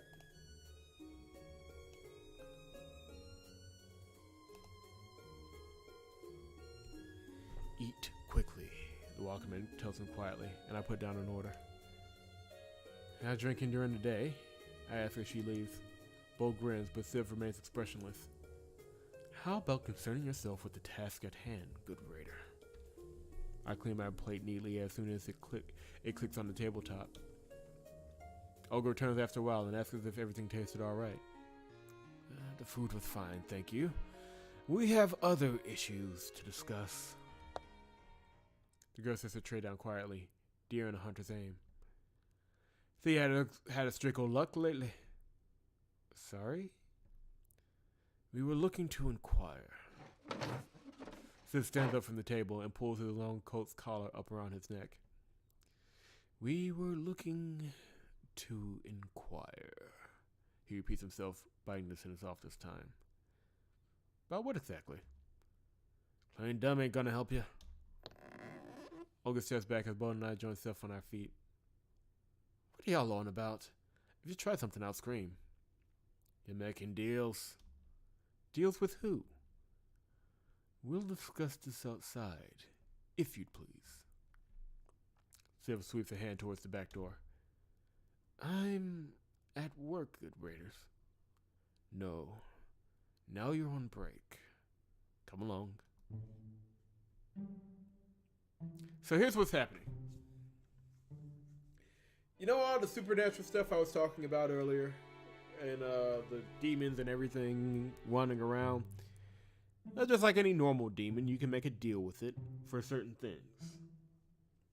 That's where they think is going on with the girl. The servant girl stands with her back against the pothouse. Bo places his palm on the wall next to her head. Wanna tell me what this is all about, good raiders? Never mind that. All you need to know about this operation is that you must cooperate. Answer every question truthfully. Follow every instruction to the best of your ability. If you have nothing to hide, then you will have nothing to fear, right? Olga nods slowly.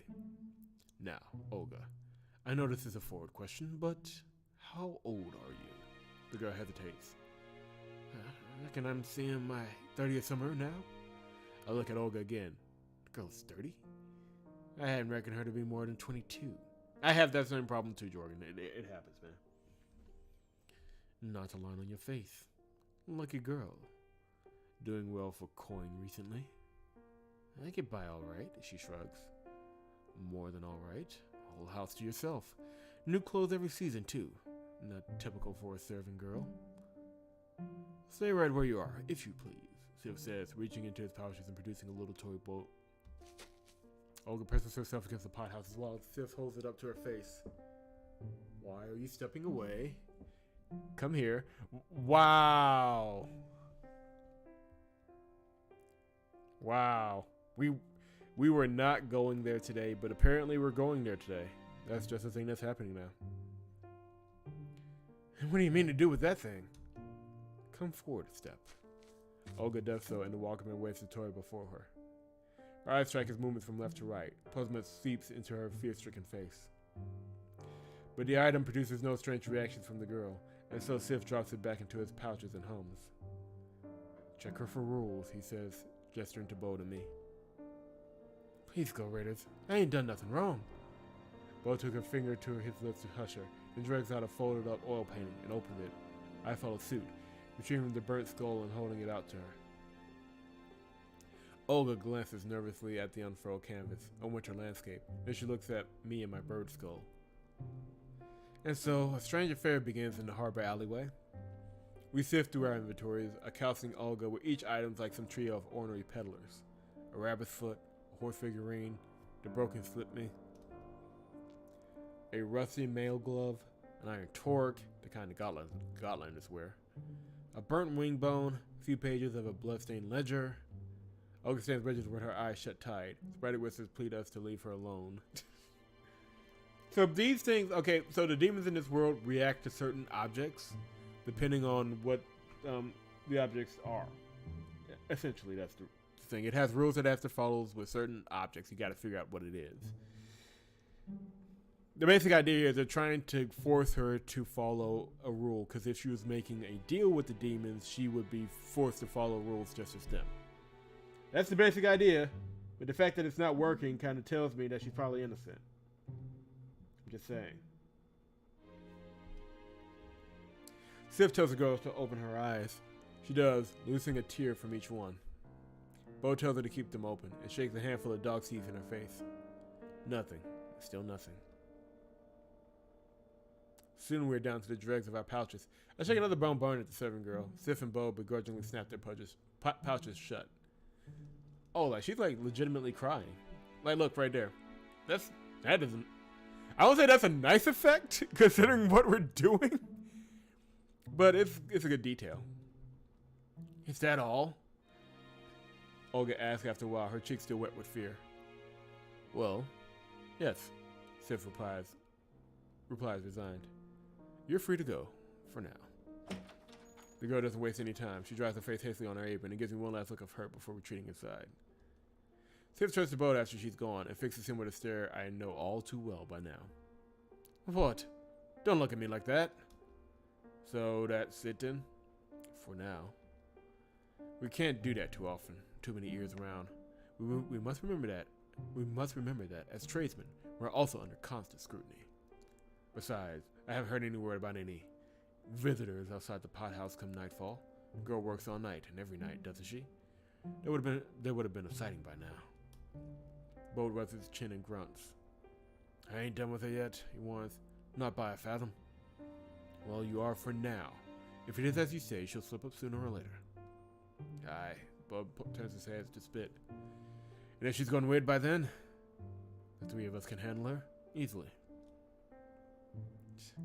I ain't interrupted nothing, am I? Luxie's voice comes out cautiously from around the corner. Nah, come on out. Luxie's veneer. The little gangster takes a quick peek before stepping out. I need Jorgen for a heartbeat. Siedh nods, and I follow the little crime boss onto the road. You already know what I'm going to ask, don't you? About Olga? We ain't sure. Luxie stops him with a wave of his hand. Who? No, mother of mercy. You ain't playing dumb with me, are you? I shake my head. Captain Olaf? He asks. I ain't seen him today. Yeah. I ain't never gonna see him again. Ain't never gonna see him again neither. Someone jimmied open his door last night. Open his door? You mean? Luxie nods and draws a semicircle over his breast. Him and his missus. 2 pairs of night clothes just laying in the bed come morning. You're friends with that foreigner, ain't you? The bar said that she'd take care of him. I can't stop the thought fast enough. What? No. What makes you think it's her? Or hell, anybody. Maybe just left the door open himself. You bet the Captain Raider. He weren't the type to leave a mustache hair out of place, let alone forget something like that. Siedh and Bo shuffle out the alleyway further up the road. They pause, interest piqued by the shouting match, but I waved him away. So, when the noble kind start asking questions, who do you think they're gonna look? Who do you think is gonna look? Y'all forget I did that. Who do you think is gonna look mighty suspicious, eh? Maybe it's an organizer of dockside labor. Yeah, he'd make a nice little whipping boy, wouldn't he? And maybe, just maybe, that's the way someone planned it too. And there it is, the putrid little crux of paranoia revealed at last. I should have known. There wasn't so much as a hint of warning to this conversation. Listen, Luxie, she ain't like that. She's foreign, yeah. She's got some funny notions, but I wouldn't walk her around if. Go get her. Kala, I can talk to her for you, sure. I don't want you to talk to her, Poucher. I want you to get her. Now. No, wait. Scratch that. Don't have her come now. Have her come tonight after Vespers. To the alley. You ain't thinking of jumping her, are you? Nah. Just want to have a little chat. So, you're gonna go get her for me. Then we're gonna talk, me and her. Then I'm gonna do some thinking. Having 3.5 armfuls of problems right now, I held out hope that things might slow down after the first contract. But life's netting has only gotten even more tangled. I'll find her as soon as I can. You do that. And don't tell the girl what I want her for, neither. Just have her here at dusk. I take off running, but not towards the sea gate. The first person I need to see is Gregor.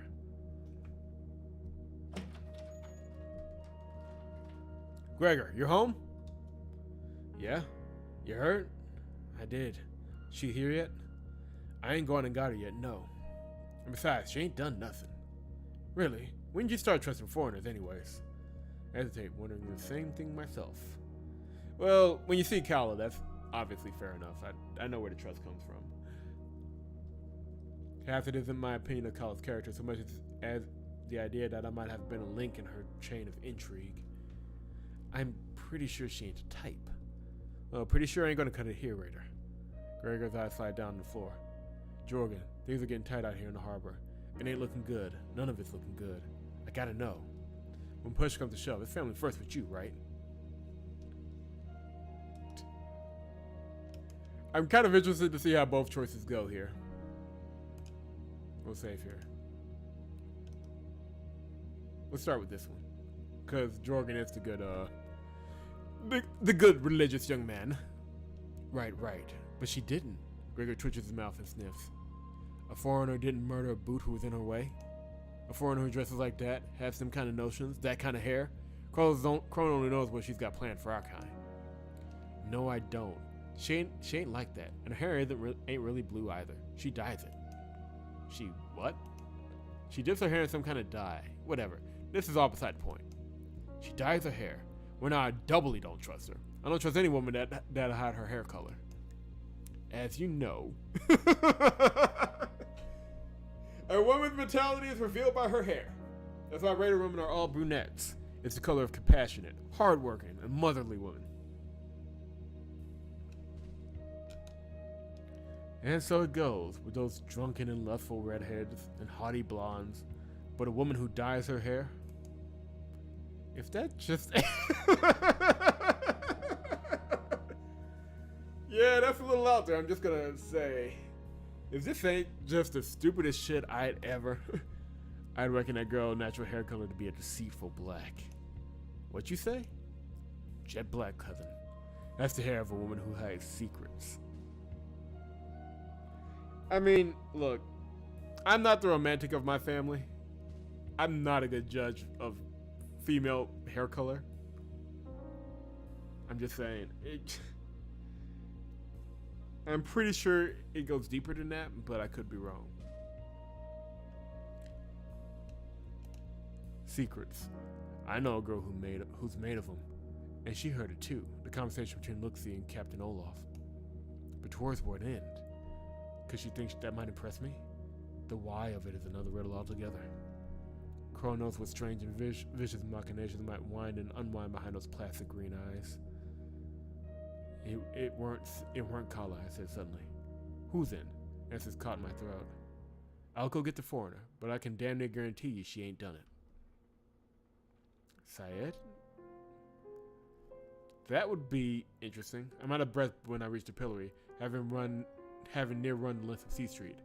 The boot posted before the quarter's gate is instantly recognizable. Private Harold. Palcher, reckon you heard the word then? Yeah, and I gotta talk to that foreign girl. The bards, they're staying in the quarter, aren't they? Oh, Harold perks up. What you want to talk to her for? She's innocent. Innocent? Ain't nobody accused her of nothing. Oh, come on, don't jerk me around. She ain't done nothing. The boot rubs a gloved hand across his chin. You wouldn't be acting like this if you thought we were fixing to snatch her up. Nah, you wouldn't come right to me and say it like that. You ain't dumb. You look spooked, like whatever inspired this little conversation happened recent like. So I reckon this is about that gang. Harold's stare reveals a cunning I hadn't expected to see in those tired eyes. I know you're one of her little patsies too. Sounds like quite the fix y'all landed yourself in. Serving two masters. Oh yeah, you'll be graduating, won't you? Congratulations. Harold whistles idly. I gotta admit, I ain't sure what your plan is here, Palcher. Hell, I don't reckon you know either. Anyway, the answer is no. No serfcon or freeman get into the quarter without a writ of entry. That's just like the guard corps, isn't it? Ain't it? Letting trouble slip cause its leech doesn't fit your grip. Harold just laughs. Beat it. Honora. The hatch swings open, punctuating the statement. The two familiar noble kind girls step through. And I reckon Honora Ross ought to recognize me too. Harold sniffs and wipes his nose down the length of his finger. Well, you ain't getting in. Beat it or you'll get the pillory. Listen, Harold, there's a life on the line here. An innocent life. And you're meant to be concerned with that as a raider. Even you ain't as a guard. Ah, for maiden's sake. With that good horse raider horseshit. You pissed off already? She ain't even here right now. She ain't what? Harold's mouth clapped shut with a stifled grunt. Too late. If she's not in the quarter and she's not in the harbor, then there's only one other place the girl could be. Yeah, Honora kind of gets that vibe. She has that vibe, doesn't she? Thanks, Harold. Although I'm pretty sure he didn't mean to. There's Kala and friend. The pair are mid-act when I find them, and they've drawn quite a crowd, mostly men, for reasons. Kala, I hear from the second row of bodies. Either she doesn't see me or doesn't care. Well, that's too bad for her. I'll make a scene if I have to. Kala! I catch Anatella's eye and point at her, mouthing, "Get her!" When he finally manages to shake Kala out of her routine, she looks non-pleased to see me. Jorgen. Not here, the alleyway. I can't untwist this thing. Whatever. It's the smell. Why would you want to talk here? It's covered in... Is that what I think it is? Yeah, and it ain't all that stinks either. It weren't y'all, right? Kala raises an eyebrow. What do you mean? Y'all ain't heard about Captain Olaf? Kyle's mouth purses in a little O of confusion. He's gone. Someone jimmied his door open last night.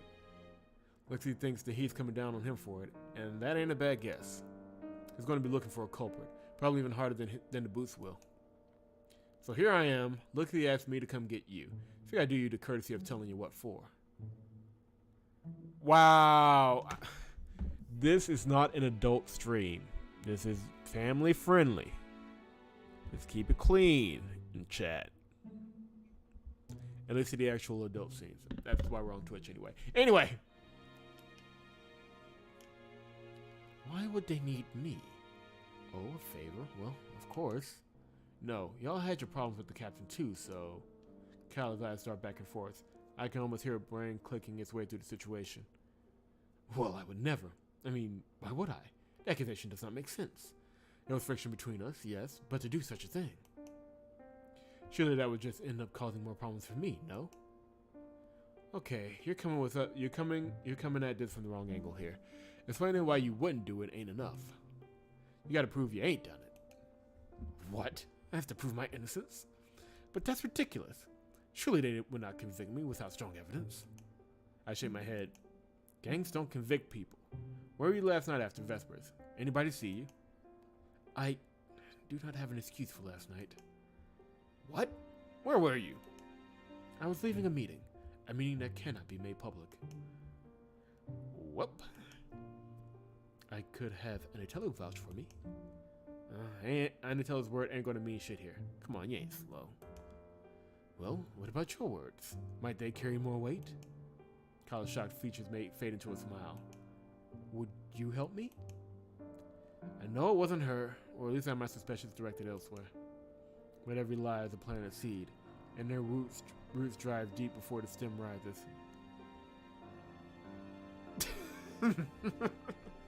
I may have to make Frog an admin after all.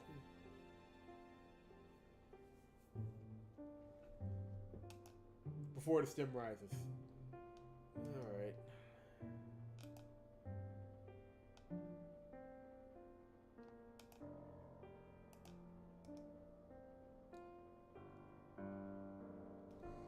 So, oh, Frog is back. Well, I was in the pit. Well,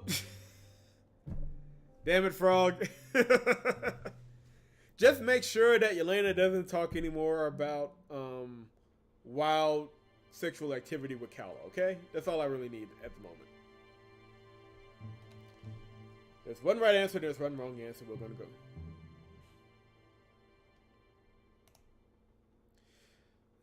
That ain't asking much, given what's at stake here.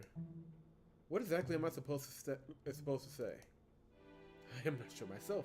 Anatello and I will have to do some talking. But thank you. Thank you so much. So you coming then? They want you in the harbor at dusk. Oh yes, I will be there. And when the time comes, just follow my lead.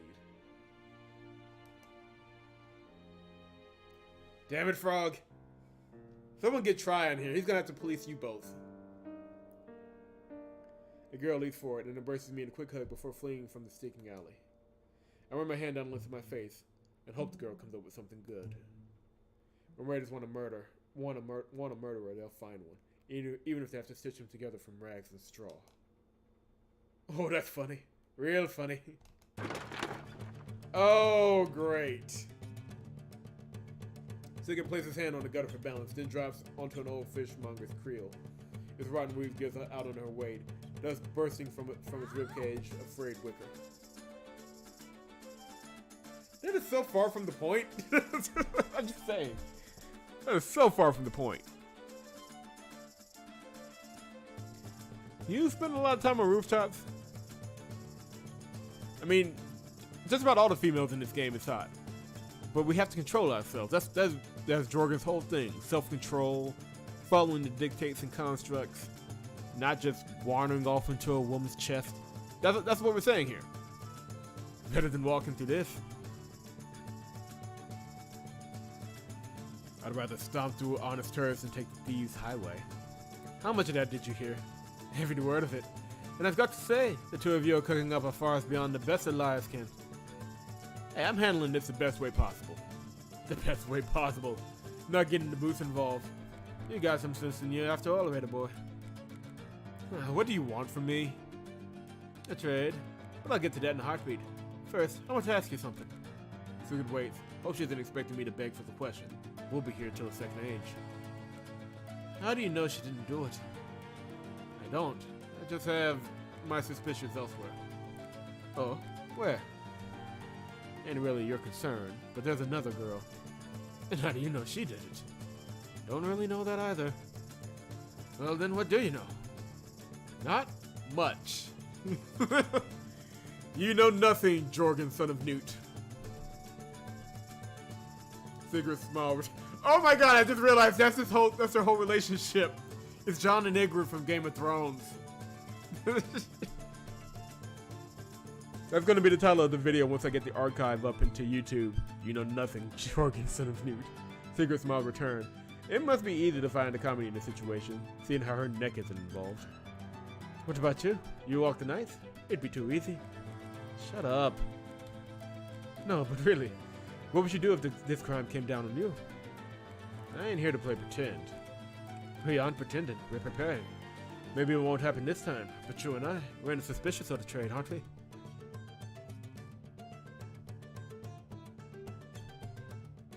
Well, you don't need to. You don't need to have watched Game of Thrones to understand the Game of Thrones meme. I think it speaks for itself here. I catch Sigrid's gaze, feeling out the meaning of her words. That's the thing about suspicion. It's a weapon with a blade for its handle. Today you're doing the judging, and I bet that feels, oh, so good to erase its sensibilities. But what about tomorrow? Who'll be doing the judging then? I'm getting real sick of this talk, Headerchaser. Speak your piece or get out of here. Fair enough. We can get to the trade, but first, give me a straight answer. What are you going to do when it's your turn on the block? I have no idea. Why am I on the block to begin with? Frog, I'll explain it to you in another conversation. Or I'll just send you a video clip. That'll pretty much solve the problem here. Don't worry about that. Maybe it is something. Maybe you're innocent. That doesn't matter. They're fitting you for a noose. What do you do?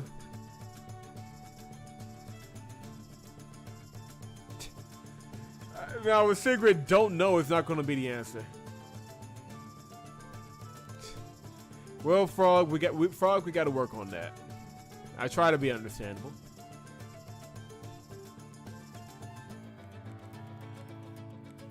I'm gonna double back and do what I think is I'm pretty sure try to run is the right answer. But I'm gonna double it back. Don't know is just gonna get me punched, and I don't want to get punched by Sigrid today. So let's see what hope for the best gets me. Well, I just beat my case the best I could. Still trusting the law, right up to the jig itself. I did I pegged right from the start. Well, I'll tell you what I'll do when the day comes. Fight, right to the end. Yep, that makes sense. Now let's do the right answer. Bro, I'd run like hell. Good answer, Raider. I like it. An honest answer, too. Suffering unjust punishment isn't exactly bred in my blood. Well, I'll tell you what I'll do when the day comes. Fight, right till the end. Anyway, about that trade. You're friends with that birdie that sells the curios. Friends. Or at least he doesn't chase you away from his kiosk with that ancient dagger. I wonder why the freedman doesn't want you near their wares. Alright then, what do you need from there? Raider boy. We need a rope he's got. Could just grab a rope from the pier, easy enough. No, we want the one he's got. I saw it earlier. It's made from horsehair. Foreign horsehair? You guessed it. And you've got the coin for this. No, I've got something better. Skill in my hands. So, there it is. You get the rope, I'll do the rope work. How about it? Sigrid holds out a hand. Why is maybe an option? I just need to know that. This is a very cut and dry case. Well, I want to see what maybe gets me. I'm pretty sure it gets me punched. I'm still waiting for the day SIGRID hits us. Let me just see. No promises. SIGRID lets her hand hover there for a heartbeat before letting it drop. No promises is right. Wait here for me. That was a quick cut.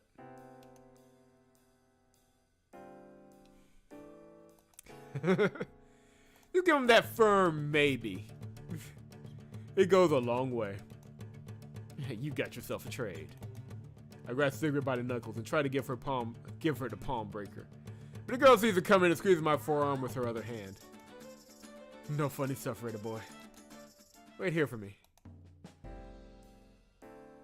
There's the proper transition. So yeah, here's what I think happened in this game. And I could be completely wrong, but I think I'm right. And we're going to go with it. I think what happened is that they didn't polish up on the choices that you're not supposed to make. Like, all the wrong choices are kind of just out there. Kind of buggy. May break the game. You don't know. And the clean choices are fine. So what they need to do, and I'll put this in an email to them with pictures.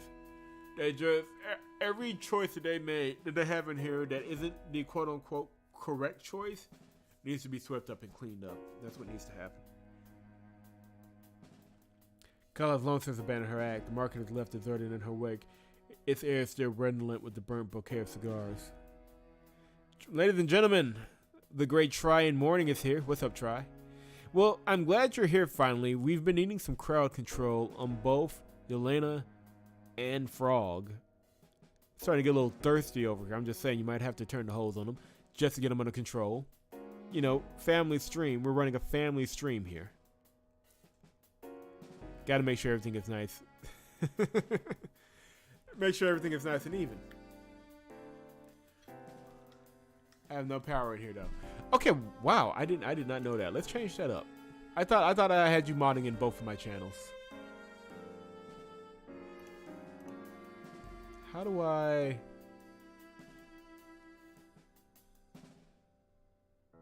Oh wow. Oh wow. So I don't know how to do that. What are you kids up to? What are they not up to? That is the real question.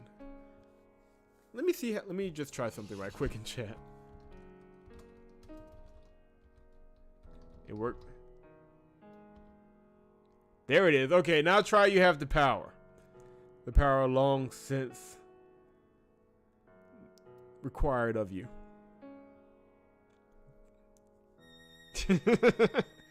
You'll see what happens when Kala comes back. You remember Kala from Act 1, right? This is their first time seeing her.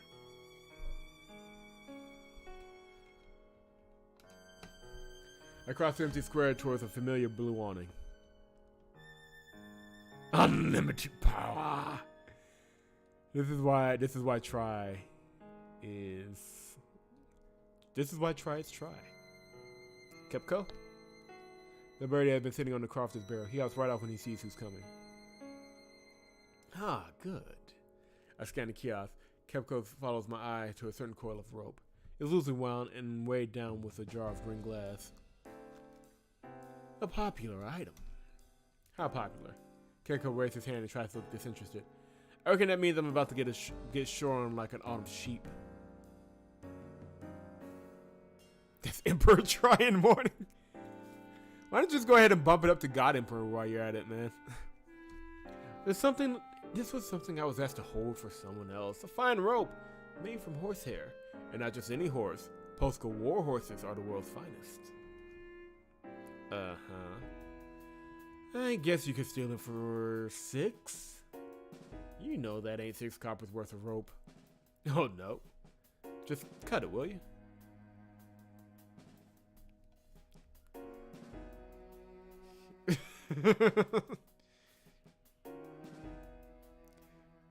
So Try is like the...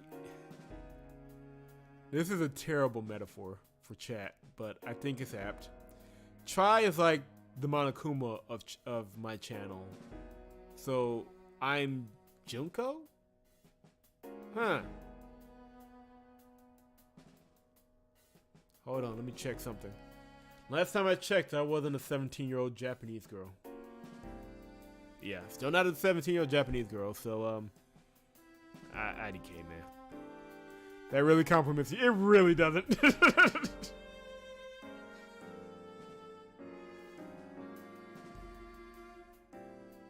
Not sure of that analogy. From a power dynamic level, not from an appearance level, because, whoo boy, that's a stretch on a good day, and a bad day. Let's just leave it as a stretch here. Let's get. Aren't we playing a game here? Let's get back to the game. I'll give you 3 for it. Well, 3 coppers. Caprico left out a tisk. 4 coppers it is then. Alright, so we got a rope. Caprico implements the rope from beneath his jar. I hook the coil over a pouch and tug it into place. Anything else? Yeah, depends on what you got. Same stuff as last time you looked. Same stuff as last time. It doesn't sound like the freedman is running much of a business. Money's tighter out here, Raider.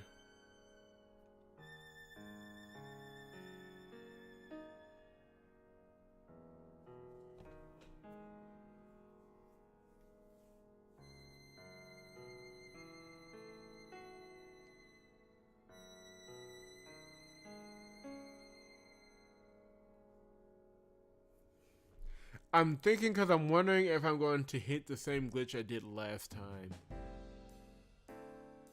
Well, I ain't done any official reviews for the Danganronpa game. What can I say at this point that hasn't been said a million times? Like, the only one that I will probably review is V3. Are you not courageous enough? No, I'm not. Oh, the scoring I got just from listing it on my worst games list. Just that enough is like, you know what? A full review will burn. Because you're bad and garbage. Wow. Wow. What's that mirror over there? Hey, this thing's broke. I know, this is a very special mirror, Raider. It belonged to Natsia of Ruth. Never heard of her. As legend goes, she was a beautiful princess born to a rich petty king. Her father controlled a sizable stretch of land at the foot of the steppes east of Gotland. But yeah, if I'd ever reviewed a Danganronpa game, it would be V3. And it's just because... Okay, honest opinion. Let's put our cards on the table. You're about to release the last few videos of that game. How would you rate it? Because I can tell you how I would rate it. And it ain't pretty. The petty king required a routier named Isaac to police his countryside. Isaac was loved by his men, but he had a nasty temper. One day, Isaac was invited to the castle, a rare honor for a routier. He was immediately stricken by Natsia, though both Natsia and her father rejected his courtship. It isn't clear what happened, but he was truly quite embarrassed. Do you want me to spoil the reaction to that? No. I want to go into your reaction to that fresh. But a thumbs up or thumbs down, I think, to the entire game would be good. I think that would cover everything.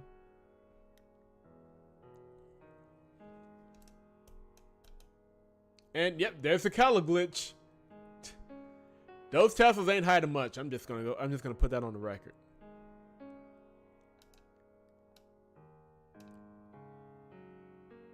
Oh, cut a nose from her face too. When Natsia saw what had been done to her, she screamed and tossed this very hand mirror from her tower's window. Great story. Real touching stuff. Let me save here too. This could be my only chance to buy something that would actually be of use. So we know for a fact. Maybe it was meant to do that. I have my doubts. You got permission to be selling arms? Shields aren't considered armor, Miss Poucher. Asked twice. Why are you even selling this old thing? The raid's over. But their history lives on. Why not own a piece of it? It's said to know history as good as prophecy, and bringing a shield to combat is never a poor idea. Let's buy it. Because in my first playthrough, I bought the mirror, and it was only good for so much. I know what good the mirror will do me, so I may stick to that. But knowing how the battles go, knowing how the battles go, I may be able to get away with the shield. I'll take it. Here you are. Kepko offhandedly waves at his wares again. He's not keen on letting me go that easily. And truth be told, I still have a few coppers left in my pocket. We'll leave it. Wait. Again with this? Okay. I don't know if that's a glitch or if that's just the real deal.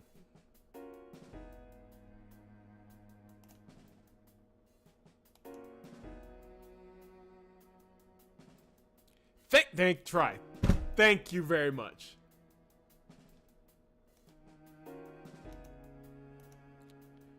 A fly whisk. What's this for? Thing here is a fly whisk. Caravan drivers are fond of them. Kepko takes the whisk in hand and swats it around demonstration. See? Keeps the flies away. Urchins too, but you'll have to hit them harder. It is made from real horsetail too.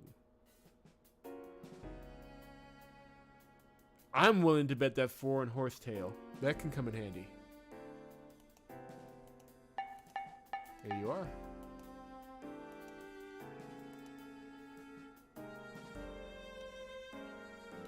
Wait, hold on. I know I'm gonna need the shield.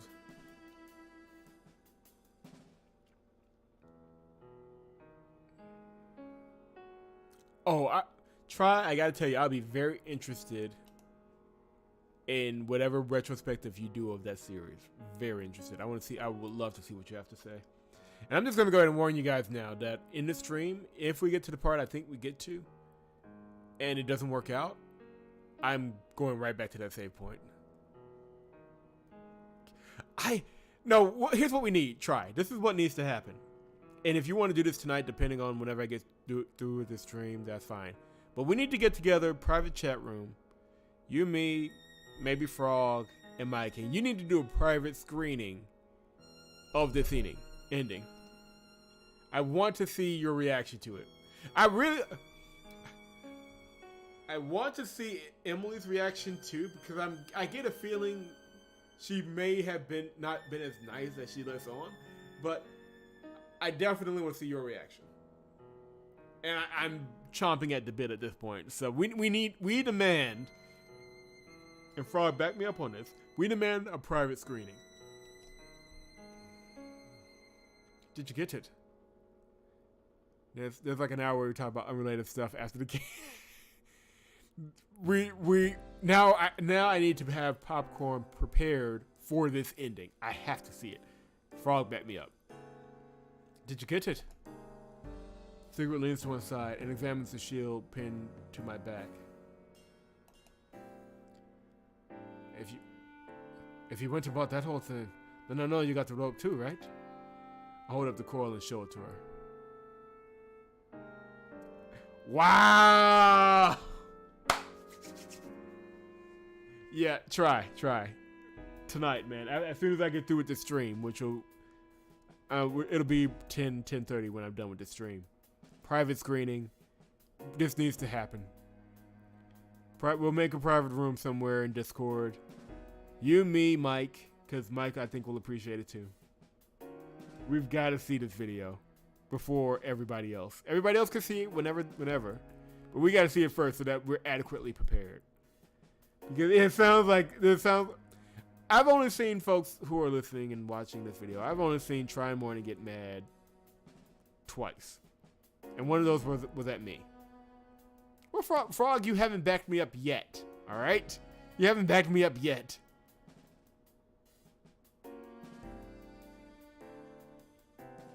That's a fair point.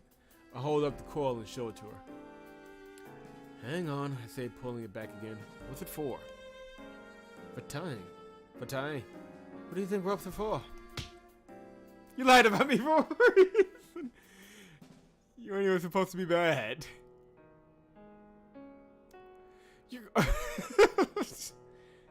Frog, tell Troy you want a private viewing of his last video of Danganronpa V3. SIGRID reaches out and snatches it. Thanks. I said to go down, wondering if she could really be that petty. I guess I'm entitled to know what my coppers have bought me. And again, perhaps she isn't quite sure what she'll do with the thing either. Gamblers clench their cards tightest when holding a bum hand, after all. Alright then. A moment of awkward silence descends upon the alleyway. I model straight paths towards the two of us. But then decides better off and trots the other way. Ain't you got work to do? SIGRID sneers and produces a mocking facsimile of the red accent. Ain't you got work to do? Yeah, ain't you got stuff to steal? Ain't you got boots to lick? Ain't you got herbs to chase? Ain't you got wow? Ain't you got wars to lose? Ain't you got someplace, any place else to go? Oh, you two get a room already and get it out of your systems, please. The next brief moment of silence seems somehow louder than the yelling. Maybe I do. SIGRID screws her mouth up in thought. 2 days, Raider boy. Ain't gotta worry about me not showing up.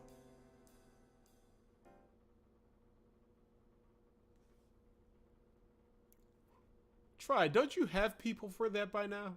I thought you had people for that. The rest of the afternoon has been a quiet anticipation of tonight's proceedings. Kala doesn't arrive at the Siegh until just after Vespers. She approaches the hatch hesitantly, perhaps unclear of who she might be meeting in the dark. Relax, it's just me. Oh, good. I hope you would meet us before the show. The show. Mother of mercy. Antilla will also be making an appearance. The boy waits but avoids eye contact. Y'all ready then? Yes, Kala replies, adjusting her tunic and brassiere for maximum effect. I don't mind the ploy. We don't know how deep Luxie's paranoia runs, or what deeds it might lead him to. It'd be best to circumvent those cerebral waters entirely. It's just straight for the heart, or loins, as it were. But something tells me that flesh alone won't soothe the little gangster's suspicions. Alright, what's the story? You were with me the whole night. Okay, so far so good. Details? You were being entertained. You gotta be more specific. What were we... Oh, no. No. Think of something else. I know that this is asking a lot. However, I don't know the reasons why you might be around during that time of night. I bury my face in my hands. Just follow me, and don't say something dumb to the man. Whenever he asks for details, tell him you don't remember. And if you're gonna lie, then you better come up with something good.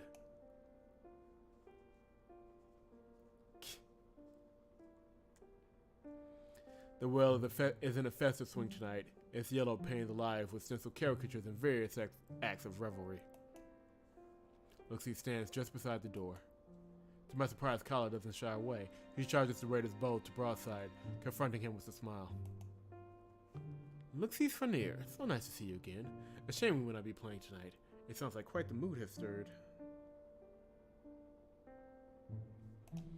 Luxie does a double take. Well, they all decided to show after all. But of course, I'd even hoped that you might invite us sooner. Lucy blinks. Colin and Antilla keep their smiles painted on. Let's talk over there. Lucy suggests, nodding towards the alleyway. But why there? Come on. Lucy takes off at a determined pace and the bars follow. Someone in the pothouse is letting out a wheezer of a laugh, like how a mule might laugh. The man cannot seem to catch his breath. He's still sighing for as soon as our group enters the darkness of the alleyway. Oh, that's pleasant. I stopped dead in my tracks. Once again, towering coils of catch me, kill me vines curl around the houses and up their chimneys. No what? Kala whispers from somewhere just ahead. Nothing. Keep going. I push your hand in the thorns, but quickly wow. That was bad. We draw out quickly. They're sharp as ever. Yeah, right here will do. Luxie's voice creaks from further within. I brace up against the wall and try to slide past the brambles. What the hell are you doing? My cousin appears suddenly from around the corner. It takes me a heartbeat to realize this is part of some greater choreography. Quit screwing around. Gregor passes on ahead, warping through the catch meads and into Luxie's crabgrass courtroom. Oh, hello. I did not see you there. Gregor says nothing, Patsy made some gesture. I can't see for sure. Hey, you can come in, Poucher. This ain't gonna take long. I want you to hear it. The sender seemed to herald a monologue, but nothing follows. The silence is broken only by my plodding footsteps as I navigate my way into the alley. Well, first, I would like to say... Quiet! Captain Olaf, that name mean anything to you? I've heard of the late captain's passing was... I heard that the late captain's passing was poorly timed. And the circumstances... weird. Yeah. And you're going to sing a little song about it. Kala feigned surprise, her hands flying to her heart. Surely you would not suggest that I had... designs? Well, I have nothing to hide. Last night I was entertaining... No, you damn fool! I don't want the story out to you. I gotta sound things out. Lexi snorts. There are two suspects here, y'all and us. And it ain't gonna be us doing the old jig on a rope. Oh, very nice try. You want to share what it's for, or is that to be resigned to secrets and mysteries? Look, I don't even care if y'all did it or not.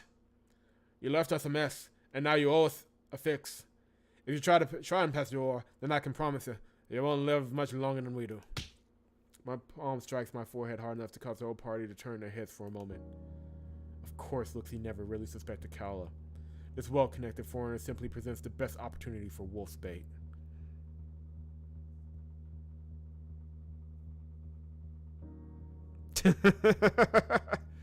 Very nice. We'll definitely be cheering. It is in consumer affairs. Oh, very nice. You get to be the Better Business Bureau spokesman now, don't you? We'll be definitely cheering you on, man. We wish you luck, and I'm sure you already got it. Just go in there, show out, and be sure to wear a pressed suit. That does make a difference. You spent a lot of time outside the quarter for whatever it is y'all are up to. Touring through the hoods alone. Coming home after Vespers alone. Think I can't get to you? I got friends everywhere, you know. Oh, I can get to you, even from beyond the Partisgard. So, you're gonna start pulling them strings. Kala's eyes flutter. Her gaze flits back and forth, visibly attempting to process the situation.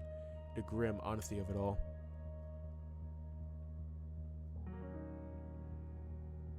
If it were a visual novel, involve a bunch of awkward sexual situations with various customers.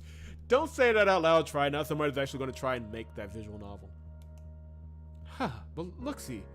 There was never any need for threats. If you wanted my help, you only needed to ask. Kala turns to her companion, and there's a great deal of clicking and squawking. Looksy is not keen on letting it continue. Shut him up! My cousin places a palm under his jaw and gives his neck a crack, one side then another. Another step puts his chin to forehead with Anatella. What are you looking at, boy? Gregor doesn't get a response, so he asks again louder. Boy, what are you gawking at? Don't look at me, look at him! Anatella is mouthing something, an apology probably. I reach a hand out to move some of the brambles aside. Gregor backhand whips Anatella in the jaw. The boy staggers for a moment, seeing poised to fall, but braces against the wall. Then my cousin turns to Kala, who folds into a crouch with her arms covering her head. No, please, there is no need. I am willing. Kala sinks into the winding shadows of the weird and prostrates herself before Gregor. My cousin might as well be made of stone for all the good those plaintive cries do her. A statue to might make right, tinseled in the black thorn vines. Listen here, bitch. Looksy Souvenir doesn't ask. You're gonna start pulling them strings. This scene doesn't feel real.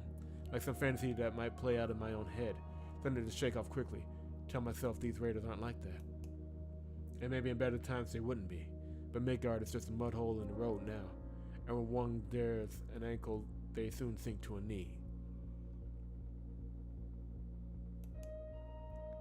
Wait. There are no strings to pull, as you say. We come to agreements. Then you better start agreeing, foreigner. I agree.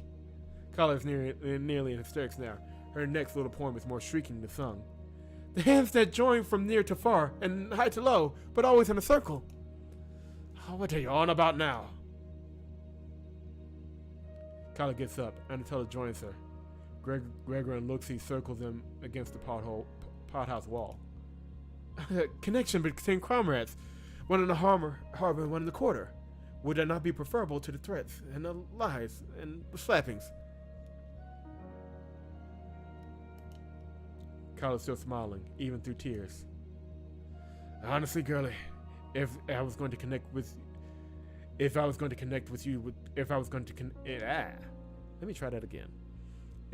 connect you with anything, it would be an anchor.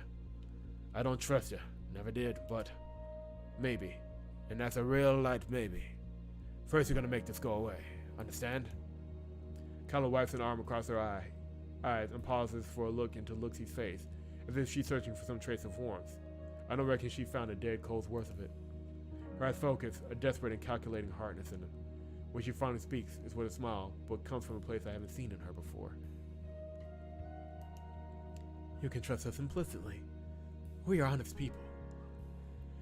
Why do I get the feeling that Luxie's dead? Like, I just... This could start something, man. I don't know if you want to go down this route. No. I can't, see? Because you've been acting all night, and I reckon you're acting now. Frog, what are you doing? Frog, what are you doing? Oh, good grief. I don't know what Frog's doing, but he knows what he's doing, so we're just going to have to go with that.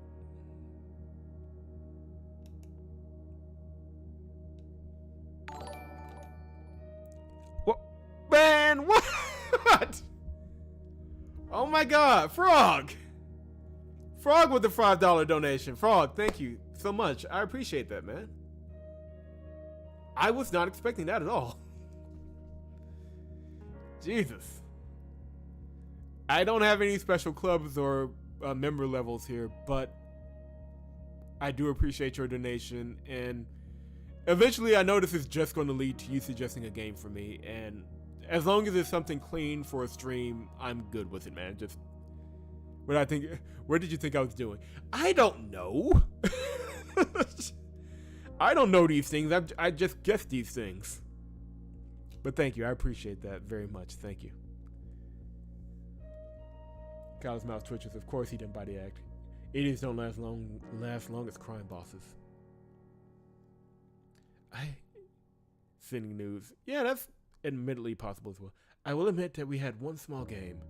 The Walkerman did tell us about our purpose in coming here. What? You lie. Luxie spares a quick glance at me. Gregor hangs his head. But let us step forward together. You're only doing what is needed. I understand that. Anyone could. And I can help you.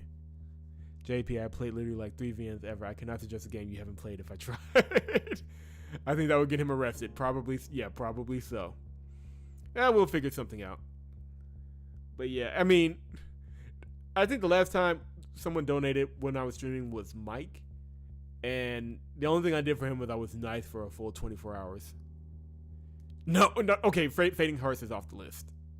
We're going to just go ahead and take that off right now. For the sake of us all. Thank you very much. So, yes. Yeah, boy. That is now your... Kala smiles like a spider might. Like, she's going to kill him. She's going to do something. Like, she's plotting something. Kala is... Like, here's the thing. In Act 1, we stole a crossbow from the gang that came from her. She's not nearly as innocent as she appears. So, Ascension and Oathbreaker, yeah. Now I'm interested. A connection, as you say, string. You only need to reach out and give it a tug, and I will appear. There we go. That's what I wanted to hear. And don't you worry.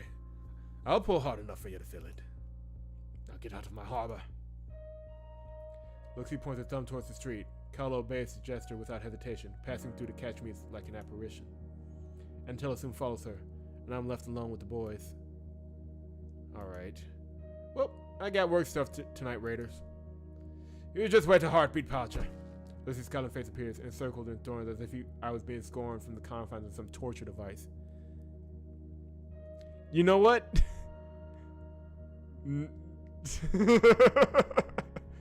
Frog, you did a very generous thing, Frog. Do not listen to Try. Don't. You double-crossed me. Me, Lucy Veneer. Pack your ship, Poucher. You're leaving the harbor too. What? Nah. Yep. Get going. I turn to my cousin, who has his face buried in a palm. Lucy turns to his head and follows my eyes. What are you looking at him for? He ain't gonna help you. Damn it, Jorgen, I told you. Get him out of here, Gregor. Come on. Gregor grabs me by an arm, then drags me through the thorns and out onto the street. I let a little cry of pain as they rape across my bare skin. Camp buddy. What? Gregor doesn't seem to notice the bleeding scrapes that have formed across my face. Gregor? Quiet. Alright, Gregor announces as soon as the door shuts. Get your stuff together. But where am I even gonna go? Gregor groans. You really gonna betray the constructs? Ah! Gregor slams the wall with the meat of his fist. Still? Maiden's breath, you really can't help yourself, can you? Alright, whatever. I don't know what construct you have has you betraying your own kind for some hospitality. I don't care either, so shut up. Between this and the crossbow you wouldn't help yourself to, I just don't care anymore. Gregor mouths his perlicule and shakes his hand. You might have a head full of horseshit, but not me. I'm a survivor. Hear me? I'm going to get through this. Crow knows I've been through worse, done worse. Maybe you need to go through some tough times too, so you can see like I do. You got to find somewhere else to stay. Gary tosses me my halberd, then comes a scabbard and sword. Listen, I ain't saying you can never come back, but you ain't fixing to piss Luxie off even more. Then just do what he says for now. But if you ain't looking to piss Luxie off even more, then just do what he says for now. I throw my scabbard over my shoulder. The sword nearly slides out, and I jam it back in place with a huff. I'll talk to him later, all right? A pregnant pause. All right? Fine. Don't be like that. I've more than covered for your ass. Jorgen, you're my cousin, and I love you like kin should. But Raider, you don't live in reality. You just pop your head in every once in a while to say hello. He's right about that much, at least. You gotta learn someday. We've all got rules to follow. We're not so different, you and I. Kala. Damn her. I plant my forehead against the hatchway. My eyes sting, but no tears come. Maybe I've finally run out of them. Captain Olaf. He was a good raider. Probably the last of them. And that was our eulogy for the man. A pack of mongrels squabbling over the corpse. We deserve everything that's coming to us. My shout rides out like an echo, rebounding from every nook and byway as if the whole city state has suddenly shut up in bed and cried out for a reckoning. Oh, mother of mercy, I fucking trusted her. I see pounding my palm on my forehead. No, I can't think about that now. I gotta push it down, way down, and keep moving. I just gotta move, and move now. Something will work out. Just move. I take off into the inner city narrows with desperate abandon, nearly careening off around the corner. On and on, winding my way through the now familiar route to the North Market at a seething pace. But soon I find my path blocked. I'm pretty sure that it wasn't there before. Hell, when this get put up? I place my hand upon the stone. It moves and without sign of mortar work, as if it had been hewn from a single slab. No, this isn't right. Surely no builder, regardless of his enthusiasm for the deed, would have rebuilt this section of the wall in a single day. Something weird is at play. I spin, hand on my sword hilt, and crane an ear to listen. A footstep, a shuffle. Something that might alert me to the weird, wretched summons. But nothing comes. I must admit, I'm not certain whether they come with the weird or from it. But whatever the order of the march is, one is surely never far ahead of the other. Either way, looks like I'll be needing a different route to North Market. I plant my boot in something foul, but drag it off against the ground and carry on. The stench is less oppressive in the cool of the night, but it still lingers hauntingly in the air. The byways come out a hair's breadth from the fog. A certain nomad is there waiting for me. So the raider decides to show up to work after all. I'll let the pithy comment fizzle on its own poor merit. Had nothing clever to say. I ain't in the mood. For once, SIGRID doesn't needle the subject. She lengthens out the horsehair rope and belts it at the fog like a whip. The weird plays its part in turn, recoiling from the blow like a thrall. See? Yeah, that's all you wanted it? Yeah, that's all you wanted it for? No, I've got plans for it. SIGRID chastises the weird once more, sending its roll scurrying with a lash that doesn't quite manage to crack. Yeah, this will do just fine, she tells me, and recoils it around the waist. We'll see. No sword tonight? No, I need both hands. We're going in. We need to see if that thing's got rules for ourselves. I notice a lot of weeds have been cropping up in her sentences lately. Okay.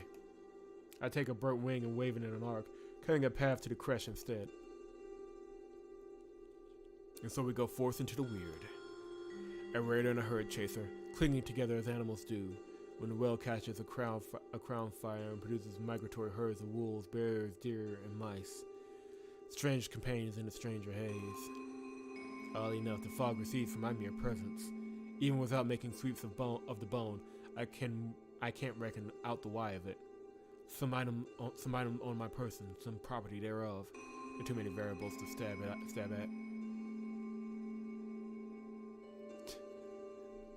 You gotta study?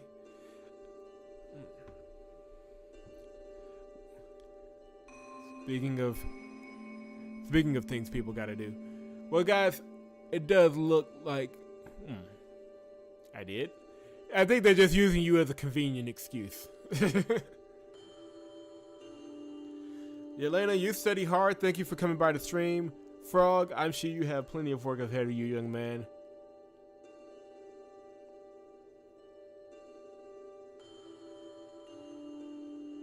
Really? Okay. Not to chase away my views, but let's chase away all my views. Wow, Frog. Wow. Cutting.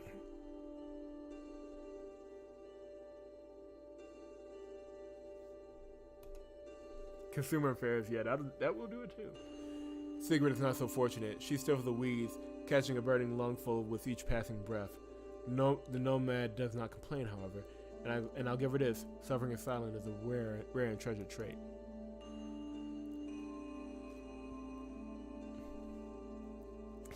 Well, guys, don't worry. It's not gonna be too much longer. I'm almost at 3 hours for this stream. I actually didn't mean for it to go this long. So probably what we're gonna do is get to the end of this chapter and go from there. And at this pace, I'll probably have it wrapped up by Saturday, I want to say.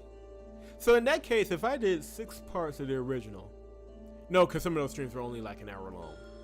So yeah, no, that's fair. But we're about another 15 minutes or so, we should have tonight's stream wrapped up. But again, I want to appreciate you guys for coming in, and again, Frog, I don't know if you got to go anywhere, but if you do, thank you very much for the thank you very much for the donation. Really appreciate you, man. But eventually the ground beneath her turns to loose dirt, impacted by many a pair of small bare footprints. We stop in a circle of them, ring around the hangman, 3 days old or so, I reckon, by the erosion of his little feet. We do the test quickly, SIGRID says from somewhere to my left. In and out, his roof should loop around just ahead. Just leave the items in his path and see what happens. SIGRID's netcaps, it sounds like an attempt at agreement.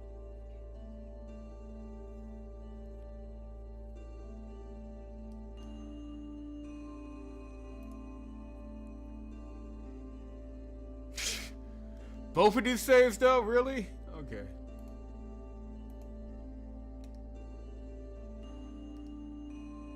Yeah, definitely do your studying, Elena. We need you in top shape for your classes. We don't want your teachers looking for us.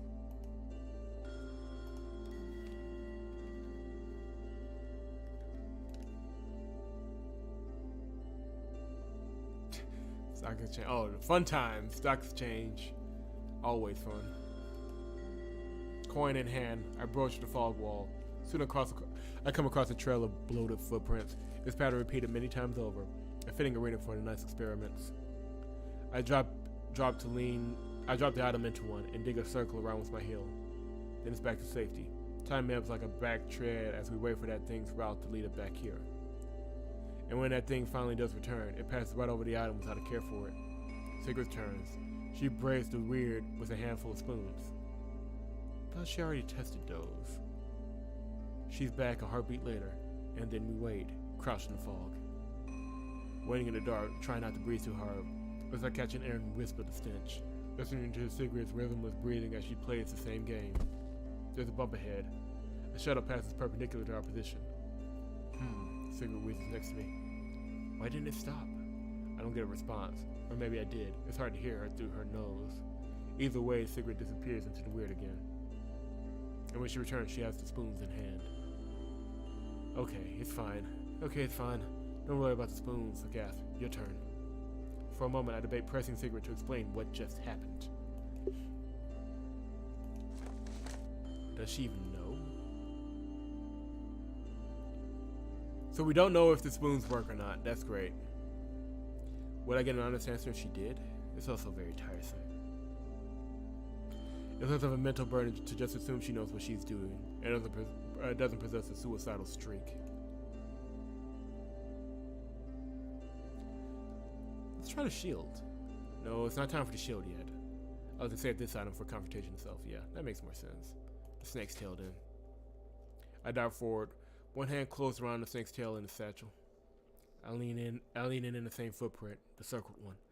Oddly enough, it produced no result from the weird. The tail doesn't even budge the fog, a mice breath. You seeing this? I'm not seeing anything. Exactly. The snake's tail ain't doing shit. So much for the girl's earlier insight.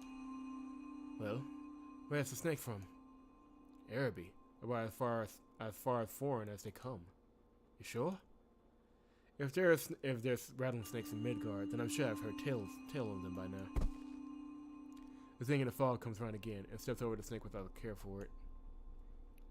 It must be items made from foreign animal parts. I tried giving SIGRID a look, but I doubt she'd be able to see it. How you reckon that one out? My frog. Irish yarn up cop. They're not just dead foreign animals. They're items made up from dead foreign animals. See the difference? The idea is so nonsensical that it takes me a moment and a half to realize it'd be perfect for the weird. The inane yet fastidious nature of it. So bizarre, and yet so orderly. How's your dead frog more than just that? Well, this is more like a kid's toy where I come from. What? Ain't y'all ever heard of dolls? Erica, now is not the time. Frog is trying not to become too attached to this potential event. And my burnt bones ain't nothing but. I don't know about that. Never seen burned bones through like that before. Not in any cookfire. Somebody did that on purpose. And why it's that? Can't answer that. But whatever those things are, they're more than just something to gnaw on. Items made from foreign animal parts. That's the rule. Items made from foreign animal parts. That's the rule. There's no other explanation. I drag my forearm across my brow, cleaning away the grime.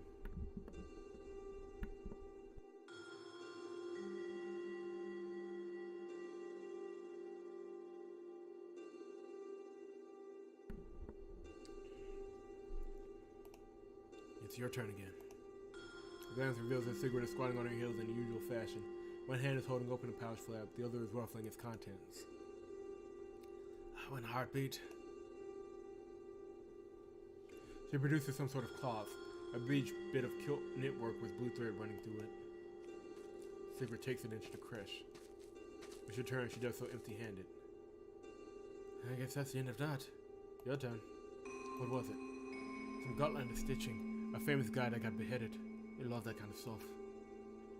I'm not sure whether she's describing their race's enthusiasm for martyrs or beheadings, but both of them ring true.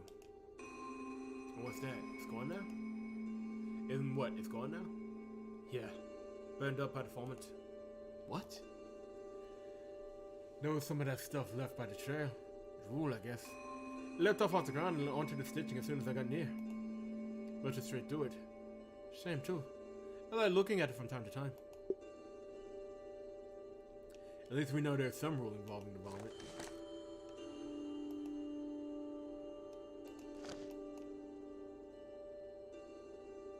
The broken dagger. Enter the weird again, this time wielding the broken slipney. A figure appears in the haze, strange and somehow familiar. I can't put a figure on whose form it's stolen tonight. For wherever it is, they've taken a keen interest in the dagger. The shadow doubles over itself and rifles through the dirt for it. Then it's off again, wandering in the children's creche in its usual pattern. I wait a cool heartbeat before pressing back through the fog in search of my item. What happened? SIGRID asked upon my return. The fucking thing ate my dagger.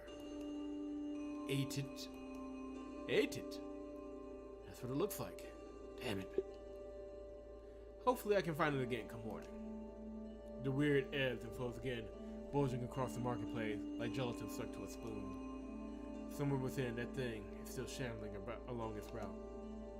Around and around, forever. The pattern broken only by the sight of prey or pouch-laden predator.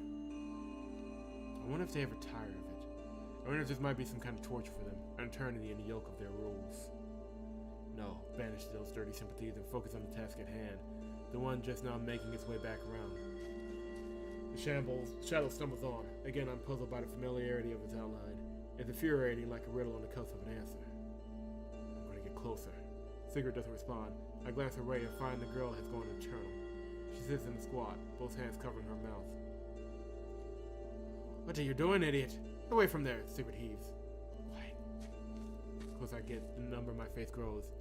I can't think. I want to see. The shadow stops and turns. Then in the fog, there in the fog appears, need to clean that language up, a face I know all too well. Captain Olaf says accusingly from beyond the smoky perimeter. His mouth opens and closes mutely, as if the late captain were seeking some words at which to admonish me. And surprisingly, he starts to burp. We are getting the hell out of here! Probably the fastest I've ever turned heel in my life, but still not quite fast enough. Captain Olaf belches, and it's all I can do to bite my face with my arm. I fall to the ground, clutching my arm. Its skin bubbles and sizzles beneath the bile. That's all I can manage to say. A pair of hands digs into the shoulder of my halberd. SIGRID is dragging me to safety. What were you thinking? Get it off me! SIGRID tries digging her nails into stuff, but soon gives up on that idea. The girl frantically blows on her fingers and wipes them down in front of her pant. Meanwhile, I'm desperately scraping my arm along the cobbles. A raised flagstone makes for an appealing target. When I drag my form over its edge, a layer of skin comes off with the hardening bile. I try again, but the stuff has solidified along my arm like a tar cast. I am left sitting in the dirt, cradling a seething, mummified arm. You okay? Do I fucking look it? SIGRID makes an attempt to inspect my arm, but I jerk it away from her. Hey, what the hell is your problem? I say nothing and stand up, still nursing my wounded arm. I turn to shout at her, but I don't trust my voice not to sound out some tears. Maybe some water will take it off. I got a fresh wash going. I say nothing for a while and stare at the girl.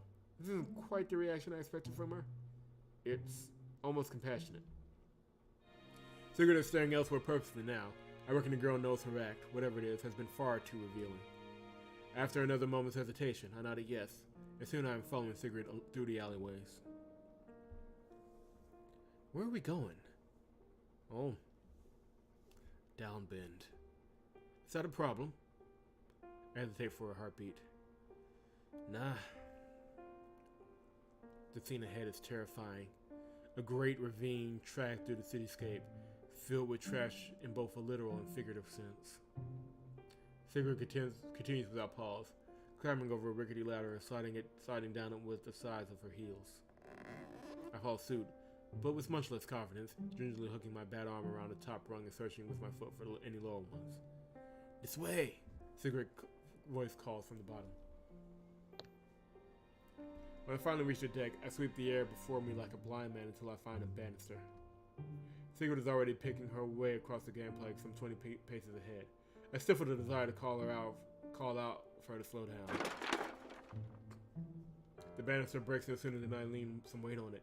I recoil from the ledge with a sharp grasp that the entire contraption gives out, and hang upside down from the catwalk. You either there. I'm gonna drop this way. Sigrid slides down a great warp board that has been leaned up to this level. There's a window in the middle of it. How did the wall of a small house get down here? When I finally hit Earth again, I find that we're on a small encampment above the very bottom. What was that now? A male voice calls from wherever that was. I'm not gonna track back. It's Sigrid, she shouts back. It was with you. Another pouch. Don't worry about it. The voice in the crowd again. Sigrid pulls open the door to a shack built into the ravine side. Here, she says, sliding a wash bucket across the floor with her foot. Stick it in there. I do, sinking my arm into the cool water and digging at the gunk with my other hand. Sigrid sweeps an arm through her long hair and goes to mess with some of the junk on her desk. His place mates Gregor looks like a man of pomp and opulence. That's quite the growing collection of spoons sprouting from those mugs. She's just stealing random spoons. Is it coming off? Kind of. Doesn't have my skin, half the skin on my arm with it too. I'll get you something to wrap it with. I continue working at the wound, stripping off the black and hardened mess that dangles with strips of pale skin. That just sounds pleasant. Sigrid is waiting with a bandage when I finally pull my arm out of the water. It looks like if some trapper had skinned it for a pelt. Thank you, I murmur as she starts to wrap. Sigrid doesn't respond, nor even look the words register. She ties the bandage tied around my forearm and secures it with a pin. Already the right lid has begun to grow red splotches. Well, she says and rubs at her nose. You aren't going to die from it. We stand for a while on the last comment, neither of us finding something further to say. I should head home. Home. Where's that now? I peer into the void ahead. Structures of ramshackle make loom out of the blackness like someone tried to stitching a city together from spare parts. And perhaps that's just what happened. I was wandering through the den, up planks and down ladders, holding onto the weak banister for dear life, wondering if I made a wrong turn somewhere and arrived early at my life's judgment. Oh, Sigrid has as one of her items, I'm a very busy Well said.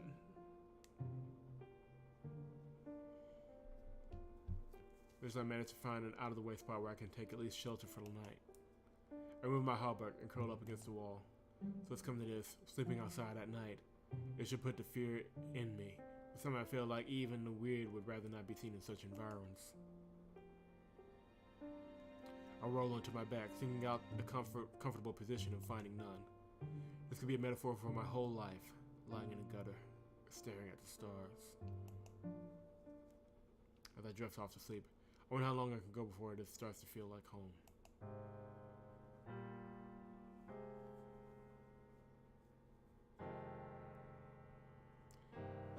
I'll do a little bit more. The storm hasn't rolled in yet. It's not too late. Morning returns me rudely to reality. I find myself curled in a street beggar's pose, arm encircled around my shins. My neck hurts like I slept in a noose. The halberd didn't make for a great pillow. I rub at the soreness and take a look around in the morning light. And take a look around. In the morning light, I can finally see the extent of my surroundings. It doesn't do the place much favors. Trash everywhere, saplings sprouting up in its folds. Air smells sour like an unwashed sock. A pair of cats, husband and wife, watch me tentatively from beneath a wagon wheel. Down bin. Ravine is tracked through Midgard style like an old scar that never quite heals. They want a collection down here as if by some means of drainage. The destitute freemen, lepers, criminals, and outcasts. Raider boy, are you still here? Of course, Headerchaser as well. I turn to find Sigrid leaning out of a makeshift hatch. Yeah, she cocks an eyebrow. Yeah, but I'm gonna get going now. Now that I can actually see where I'm going. Yeah. I don't judge. That's Raider's work. Excuse me. The district is infuriating to navigate, even more so than the usual inner city narrows. I cannot parse where one structure ends and another begins, as though the whole neighborhood was just one continuous shack. I come to pause on one of the mezzanine levels, a wondrous vista into Midgard's armpit. Across the way, a gaggle of women are hanging their unmentionables out to dry. Whores, most likely. Except one of them is a brunette. I lean an elbow on the railing and squint at her, hoping vainly that she isn't raider kind. A man comes out of the cow house, a redhead, and embraces her for a kiss. I turn away in disgust and quit the scene. While I manage to puzzle out down Ben's highway of flatters, I can't seem to leave the stench behind. It feels as though everyone can tell where I've been. The sword and halberd are drawing attention as well, but I wouldn't dare try catching them in down Ben. My stomach aches. There's no other choice but the communal. I follow the usual route to the North Market. No. Here too? In broad daylight? I place a hand on the wall. It's solid as a wall can be, and no attempt of squinting or blinking can make it less so. Siedh told me to try and forget about the weird, but my ruminating nature precludes that advice. What else did he say? That hopefully I'd go insane? I can't help but wonder what scenario might form the second rung down from madness. Aha! I knew it. You see it too. Wait, what do you mean too? Siedh steps closer and I back away. See what? It's too late to play dumb, Jorgen.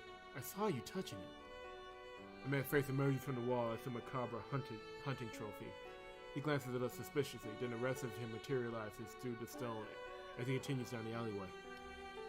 I fall silent in the man's wake and touch a palm to the wall. Siedh places her hand next to mine. You see the true face of this world. No. No. The girl's gone weird. I should have known. Once again, I find myself beset by that stare of hers, but only now do I understand what lurks behind this glassy focus. Oh, what's that she must see through that practiced facade of calm.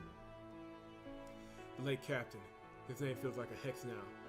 I'm reeling from my imagination's prophet images. And a scant door, a pair of nightclothes laying in bed. There can be no coincidence. I cursed him with that fate. Jorgen, it's okay. You ain't gotta pretend anymore. I'm right here with you. Siedh steps closer and I step away in turn. Strange little dance. Get away from me. Oh no, don't be like that. Another group of surfcon wanders out of the solid masonry and gives us a wide berth. The two of us halt the conversation until they're out of earshot again. Jorgen, I know. Nor do I ever know how frightening it can be. But I can help you. You just gotta understand. Siedh casts an arm at the wall, like some carnival barker introducing a bout of glitz and guard. This is the way things are. The way they always were. And the way they will be again. When all of this is gone. Siedh lets her arm drop. She really thought that would charm me? I sunk in the breath to my front teeth. I'm going now. Don't try to follow. I turn away, then stop and turn back again, just to stare her down. It doesn't look like she's gonna leave us alone. I mean that. Quit tailing me around. I don't bother mentioning Captain Olaf, or Siedh and Bold for that matter. No, best to control my emotions and play this like a card game. Keep her from running off until we corner her. So yeah, I think that it's pretty set that she killed the captain. But I don't think if she did, I don't think it's for the reasons that we think it is. That's a mystery that's gonna probably be in the next chapter of this game. So she can see weird crap. She can see ghosts. We're stuck in the worst possible area of town.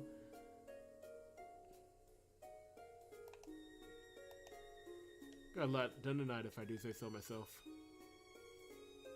So,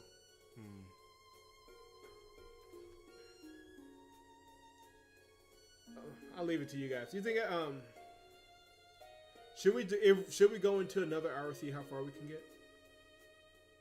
Because by then the storm should have rolled in by then, but I think we'll be good until then. Let me get a drink of water while I'm thinking about this, because I know how much game we have left. I would argue if we stopped right now, we probably have another 2 hours of game. I would argue. And that's taking my time, just going real smooth. We've already got through most of the major,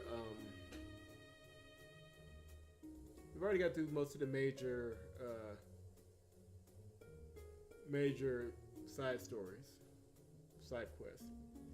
We're not gonna see Siedh and Kala again, at least not in this chapter. There are still a couple of loose ends to tie. Give this a quick second of thought.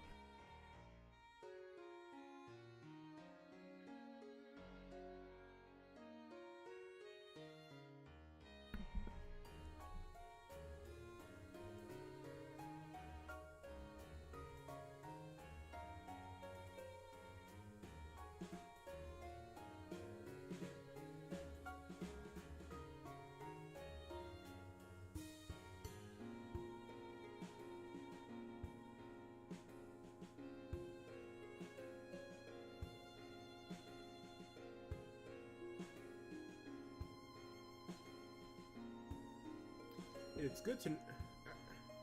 I have to leave for a bit because of the dead frog talks. Yeah, get the food and see what happens and what happens. I leave to go get food and what happens. Yeah, a lot happens. Well, this bit is just a bunch of white noise. Let's at least get through this bit.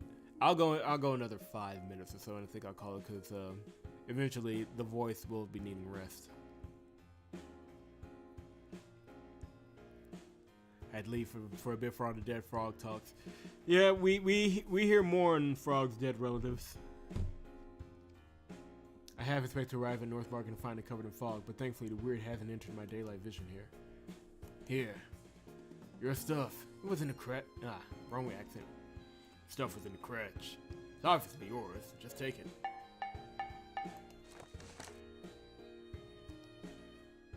I pushed it into my hands and now I realize he's talking about my feeding of that thing last night.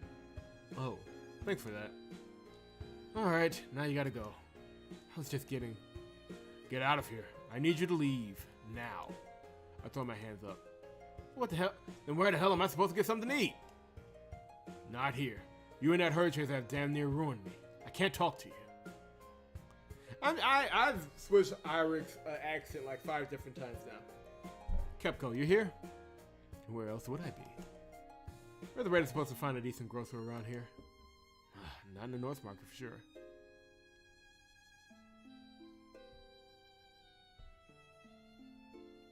Yelena, that may be more information than we needed for this particular stream.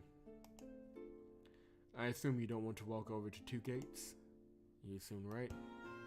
Well, you can't find good groceries in North Market, but you might find cheap ones. I reckon those are one and the same to me. You'll need a basket.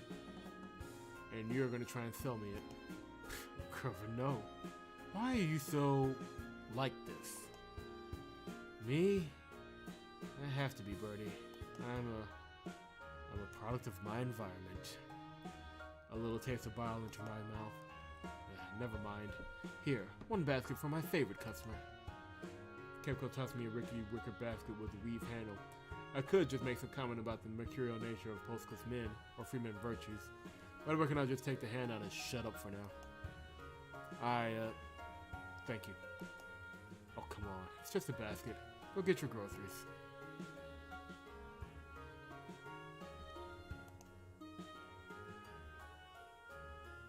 When the sun has reached its zenith, it finds me lugging a basket of groceries across East Street.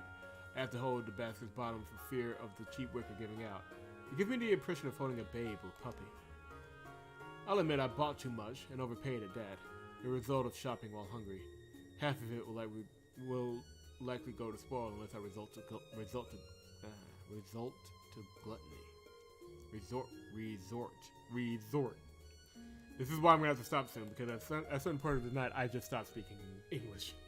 Halfway down the boulevard, I spot a familiar figure crouched in the shadow of a nook. SIGRID! SIGRID greets me with a knife hand wave. The horsehair robe is wound at her feet. A pile of spoons dumped next to it. A number of the spoons have been jammed to the rope strands and stick out at odd angles like flies in a web. Gonna ask what I'm doing? No, I didn't see you weaving spoons into a rope. And you want to know why? I reckon you're gonna have to tell me sooner or later. SIGRID smiles, pushing her tongue into her incisors corally. I point at the bottle seated next to her. Am I not drinking that out here during the day? Don't do it. And this is why I say SIGRID is best girl. You cannot deny it. Don't do what now? SIGRID wipes her mouth down the length of her forearm. Want some? I don't feel the need to answer. SIGRID stands up and stretches out her long legs. What's in the basket? Steer your own craft. SIGRID cranes down to look for... SIGRID is a SIGRID cranes down to look, and I pull the basket away. Given the girl's piratic nature, I don't doubt she'd try to make off with an egg or two. Who's all that for? Me. You're not going to eat all that. Where would you even cook? SIGRID cocks an eyebrow. Oh, I get it now. Get what? There's nothing to get. Uh-huh. Come on then, let's go toss it in the mess. The mess? Yeah, but tell about it first. He's pig about what goes in the stew. Like I'd be seen eating in Downbend. Sure, unless of course things just happen to work out that way. You know, some convenient excuse like buying too much food. SIGRID lets out a smug chuckle. Damn, like a constellation in the night sky. She put together something that isn't quite there. Look, it ain't like I like you or nothing. I don't like you, Baka. I just bought too much food and don't want it to go to waste. That's all. And I'm busy right now, so SIGRID motions for the basket. Where can I find you when it's time to eat? That little niche you were sleeping in. I hand her the groceries, but not the answer. I can save myself at least that much face. See you there, Drolia. Drolia? And there goes SIGRID, my foodstuffs with her. I can only hope that I've invested them wisely. I pause in the street. Something is off here. Oh, it appears SIGRID had forgotten the rope she's been so often aground over. I pick it up gingerly, wondering if the spoons might come loose. No contraption doesn't look like it was engineered to last long. It certainly isn't easy to wind around my pouches either. Now I'm left with the problem of filling time until tonight. I'd rather not spend it in Downbend, but wandering the alleyways might cause me even more trouble. Only one place springs to mind. For once I discovered the mood completely deserted, save of course for our matriarchal trio and their flower-bright ornaments. Finally a chance to rest a while in solitude. I pull a foodstuff from one of my pouches and look it over. A biscuit, crushed and crumbling. There had been no more room in the basket for it. It's degenerate to eat by our lonesome. What company could be better than theirs? Taking a bite, I push the aisles and examine the comely curve of our maiden's face. For the record, for those who are not up on their Midgardian religions, the maiden is on the left, the crone is the one in the middle, the mother, matriarch, something like that, she's the one on the right. Immaculate, as only a face of legend could be. It is a craftsmanship that will likely never return to Raider's hands again, for they're all occupied by pots and cigars now. I take another bite from the biscuit and let my gaze fall to the moose bone white chair walls where I spent my childhood, hidden from the taunts, escaping into a world of legends. To my surprise, something special has been left there. No, I whisper and hurry over to it. The cover is worn and cracked. Leather feels as if it's been left out in the rain many a time before, but I handle it with the diligence due to such a sacred treasure. All those years, hearing its words through the mouths of cultists, how I long to read them for myself.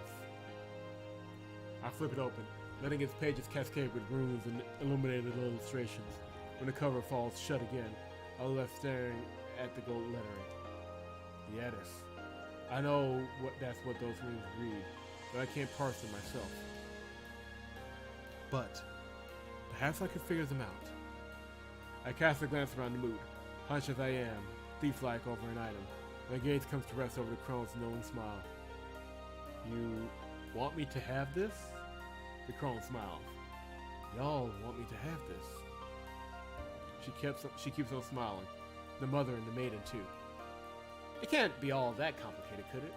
I flip open the cover again and stare uncomprehendingly at the ink scrawl laying underneath. If I remember correctly, each individual marking makes a specific sound. There must be some organization to it, so it can't be impossible. No, not for someone who discovers rules for a living. But yeah, yes, I might as well try. I slip the Edison to my satchel and fasten it shut. Finally, a reward, albeit small, just for me. But puzzling out these words, I will finally know her for myself.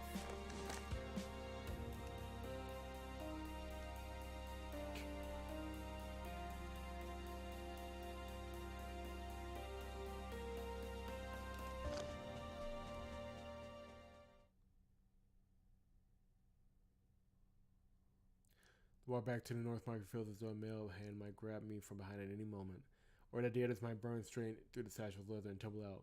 But I make it past the pillar without incident, carrying in my gut a sickly feeling of joy. Alright, yeah. Let's pin it here. Now, if things go well, I do have a few things to do Saturday, but if things go well, we'll pick this up Saturday, and we probably will get through the rest of this chapter in that stream. I did not expect to do such a long stream tonight. I have no clue what that means. Wow. Okay, so yeah, when the recap video is ready, I'm directly linking Frog and Yelena in so that you guys can get caught up. You need to know what's going on in this game. This game is very good. But like I said, very good game so far. I would reckon we got maybe 2.5 hours left. Maybe, and that's a stretch even then. But we'll definitely a workhorse. We got a lot of streaming to catch up on now. I've been wanting to do a consistent channel for a while, and no campaigns or anything this year that I know of. So we may just have a chance to pull it off. So Saturday.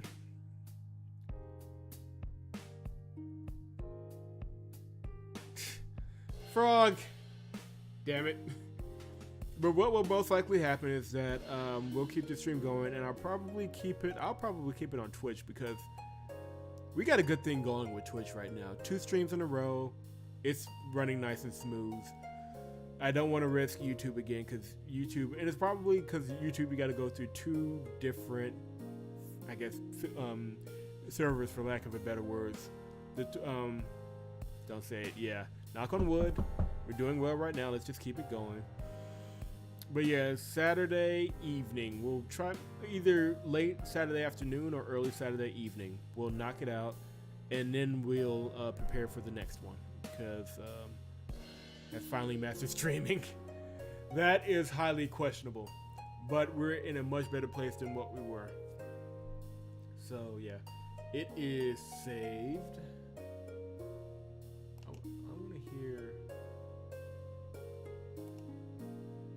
Hear the Headerchaser girl theme one more time before we go, and we'll close out on that. Oh, or not. Never mind. Like, never mind. Let's just go back to the main menu. Wait, no. That's just gonna close out the entire. You know what? Let me stop. Consistent stream. I hear say consistent stream never gets done. Yeah, I agree. And what I'm gonna have to do is just come up with some games that will allow me to do it. Like in May, I know what I'm gonna do. If you've been following the site, I've been covering the development of A Plague Tale: Innocence. I really want to play that game for you guys. It looks fantastic. So, provided I get a review copy, I'll be playing. That'll be May's big project. So it'll just be finishing up April, the next few weeks, really, after we're done with Walkerman Act 2. But we'll find something, I'm sure, and we'll see. Consistency has always been a problem with me in streaming. But never give up, never surrender. A wise man once said that. But thank you guys very much for coming by. Thank you, Yelena, for the follow. Thank you, Frog, for the donation. Really appreciate it. Oh, I'm not nowhere near a big shot yet. Trust me, Frog, if I actually I actually get big, you'll be the first to know. Not just getting codes, my friend. Invites. Invites to dinners. Corporate dinners. That is the goal. I have no problem selling out. I'm not even gonna lie. But yeah, try. Good luck to you in your interview tomorrow. Yelena, your exams, Frog, whatever the hell you got going on, man. I don't know for sure. But good luck to you. Good luck to all y'all. Definitely be rooting for you guys. And yeah, we will pick this up Saturday. I'll see you guys then.